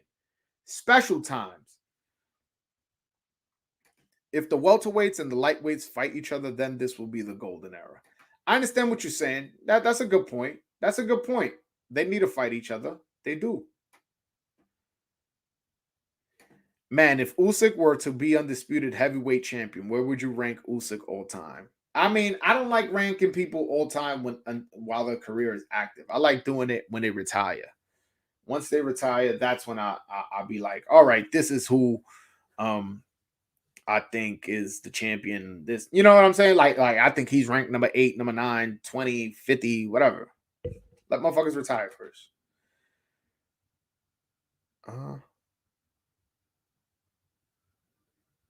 Well, I don't know what the fuck. I don't know what this. No more boxing pay-per-view pass on. Let's start no more. Oh, you want to start a hashtag? It started here first. Post on every promoter's Instagram, Twitter, Facebook. No more comments. Just hashtag. We want the big fights. Damn, man. That'll be legendary. Yo, let's do that. Fuck it. Eddie Hearn, Bob Arum, they both have social media accounts. My man Chris Martin, shout out to you. Write to them after this live. Go on their Instagram or on their Twitter. And if you want to go on the PBC Premier Boxing Twitter or Instagram, just put hashtag no more boxing PPV. That's what we're going with. Shout out to Chris Martin, brother. You could call in, brother, if you want to talk this out. The link is pinned to the top of the chat. Nah, man, that's true, man. We getting way too many fucking pay-per-views, bro. Like, yo, I'm not made out of money. I'll be watching all these fights. I instructed people not to illegally stream the Terrence Crawford fight. And I try to keep the boxing fan informed as far as the undercard to let them know if it's worth buying the pay-per-view. But like, yeah, we need the big fights. And if the only thing I will say to you, Chris Martin, is what if the big fight is not necessarily a pay-per-view type of fight, but it's 2 fighters between 2 different networks and they want to put it on the pay-per-view? And that's the only way it would work. because they have to work together and split the revenue. Are you with it with that? Because if you're telling me you're gonna give me, I'm trying to think of a fight between. If you're gonna give me Charlo Andrade, neither is a huge star. You know what I'm saying? They're both recognizable names, especially Charlo, but neither's a huge star. But the only way that fight could get done if it's on pay-per-view, you're not doing it. I don't know. And I don't think, and I'm not gonna do the hashtag because honestly, sometimes these fighters, that's the only way they could get the most money, man. The most money they can get is pay-per-view. The thing is when they start abusing the pay-per-view as they're doing now, putting Charles Martin versus Luis King Kong Ortiz or Thurman versus Barrios as a pay-per-view, when they start doing that bullshit, that's when the pay-per-views is wrong. But I don't mind the pay-per-view. It's just not every fucking fight.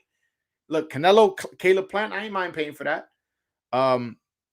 Fury, Wilder, I ain't mind paying for that. Porter, Crawford, I ain't mind paying for that. It's certain fights. It just has to be worth it. If you can make the fights worth it, I'll gladly pay for it. It's just you gotta make the fights worth it for me, man. Like, come on, Charles Martin versus King Kong Ortiz, and the undercard is putrid, man. I'm gonna rip them a new one. I'm gonna make a video ripping them. That shit is trash. That shit is fucking straight trash. But guys, I'm almost logging off, but I'm gonna give you guys a chance to call in. If you guys want to call in, click the link at the top of the chat. You know, I can answer any question you would like. Charles Martin, dog, is a literal tin can. Yo, bro, Charles Martin, I would never respect Charles Martin after that performance he gave against Joshua after doing all that trash talking. Man, I'll never root for a Charles Martin, man. Paying for fights, I need more than one good fight, unless it's a super fight. I agree. That's why I make the videos reviewing the undercards. That Fury Wilder undercard was good, man. They had F.A. Jogba versus Frank Sanchez. They had Glowacki versus not Glowacki. What's his name? Hellenius Glowacki. You hear me? Versus against Adam Koznacki. That's why I got confused. And that was a good fight. And also there was one more fight. I can't think of the top of my head. But point is, it was a real good undercard. Real American Fan, what up, brother? Yo, you hear me? Yo, Real American Fan, I don't know if you muted. Are you muted? No, you're not muted. I can't hear you though. Call back. I'm gonna kick you off the thing. Just call back. Hold on, is my volume on? Let me see if I can add you. Yo, Real American Fan, what up, brother? You hear me? All right. I'm gonna hang up on you. Just call back, because for whatever reason, I can't hear you. I don't know if you hear me. But yeah, no, man. Charles Martin versus King Kong gonna kill this kid, man. King Kong gonna night this dude. I'm gonna wait for you, Real American Fan. Figure out what's wrong with your phone, brother. Figure out what's wrong with your phone. Trying to get one last talk, call in before I dip. I'm heading to the gym after this, man. Y'all see these guns, man? I'm going to the gym after this.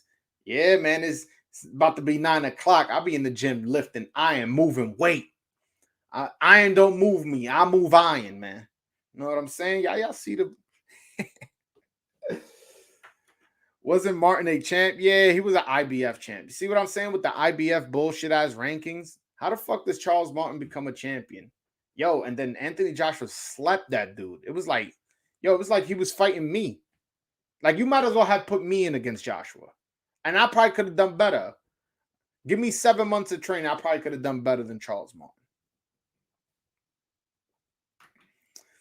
I think boxing would be more global if professionals were allowed to compete in the Olympics. Yeah, but these professionals, they all about money, bro. So a lot of these fights can't happen because of money. And you think they're going to fight for free? Nah, they're not going to do it. But I do understand what you're saying. Like, especially if, let's say somebody's like, oh, I'm 4-time Olympic gold medalist, because they can continue their professional career. That would be dope, but it'll never happen. Real American Fan, what up, brother? Yo, what's up with your phone, bro? Hold on. I'm gonna mute you and then unmute you. Yo, Real American Fan. Yo. Damn, man. I don't know what's wrong with your mic, brother. Yo, what's up? Hold on. I got the volume up. I don't know. I can't hear you, brother. I don't know. What the fuck is wrong with? I don't know. This is the first time because I got you on. I don't know if you're looking at the screen. I got you on. It's just I can't hear you. So I don't know what to say. I'm gonna just keep you on here in the background. If you get your phone to work, I'll answer whatever question you want. Obviously, you one of my loyal listeners. Can't I'll wait for you. Get your phone fixed. I don't know what's wrong. It's not my computer. I already had a caller, so it's not like the system is down. I already had a caller. Let me scroll up because I was talking a lot. So let's see if I missed anything. Nah, but I appreciate you guys hanging in there, man. By the way, man, Larry Holmes, man. Larry Holmes. I actually went. Matter of fact, let me show you. That's actually on my Twitter page. That's actually my profile picture. Hold on 1 second. That's actually my profile picture is with Larry Holmes, his statue. Hold on 1 second. Whoops. We go all the way up. Oh, damn. I got 2 Twitter pages open. Hold on 1 second. Bear with me, guys. Bear with me. All right. So, yeah, this is me right here. If you see me, this handsome me right here. And that's a statue of Larry Holmes in Easton, Pennsylvania. My girlfriend, she's from Easton. Not from Easton. She's from Pennsylvania. And we were meeting up some of her family. And we were looking for a restaurant.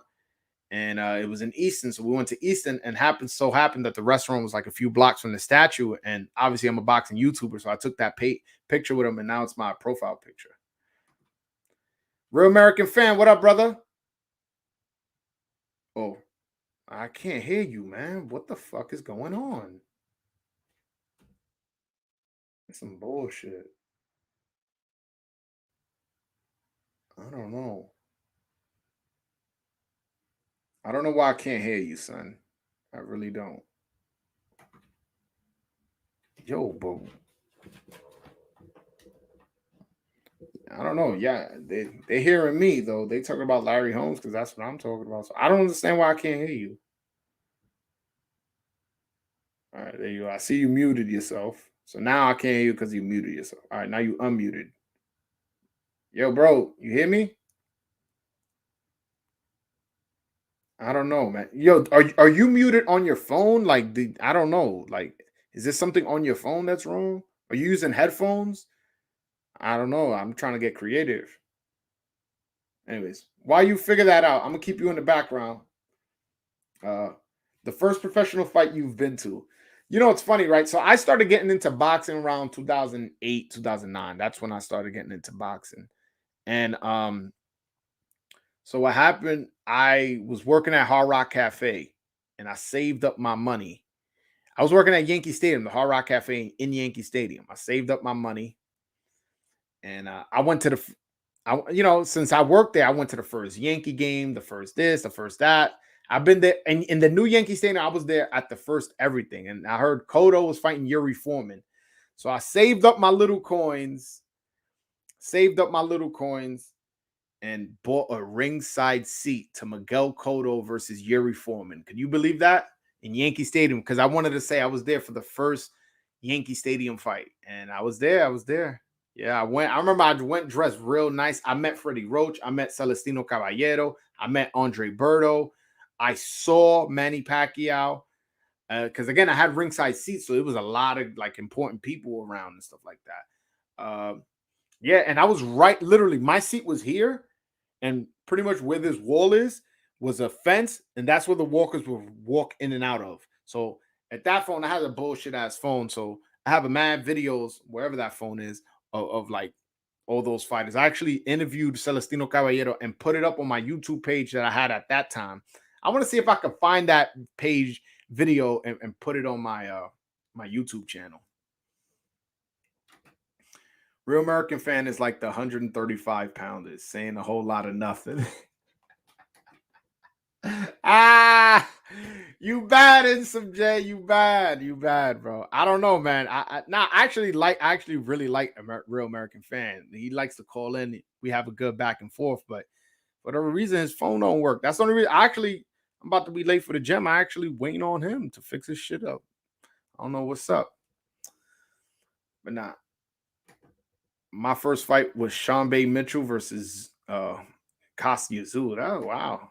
All right. Kostya Tszyu is a Hall of Famer. So if your first fight you saw a Hall of Famer, that's dope. I mean, I guess my first fight too was a Hall of Famer, Miguel Cotto.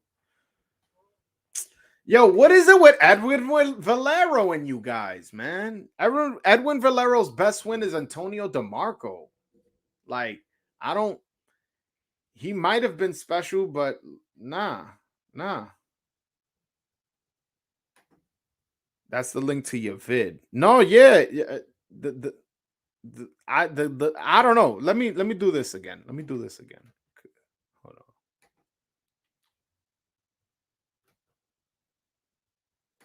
There you go.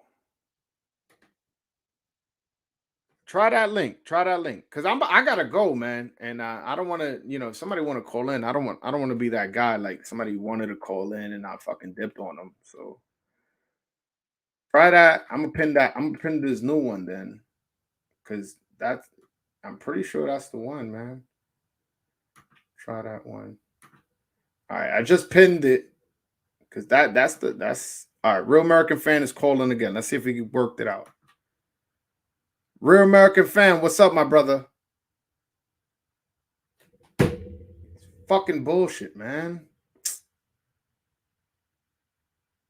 Yo, my bad, Real American Fan. Damn, man. I don't know. Edwin is the Tony Ferguson of boxing, dude. Was the Terminator, kept coming, never stopped, and the power was ridiculous. Yeah, but he got hit a lot, and he never fought anybody. For me to be like compare him, a lot of people ask me, "Who do you think would have won, him or Pacquiao?" Pacquiao would have smoked him.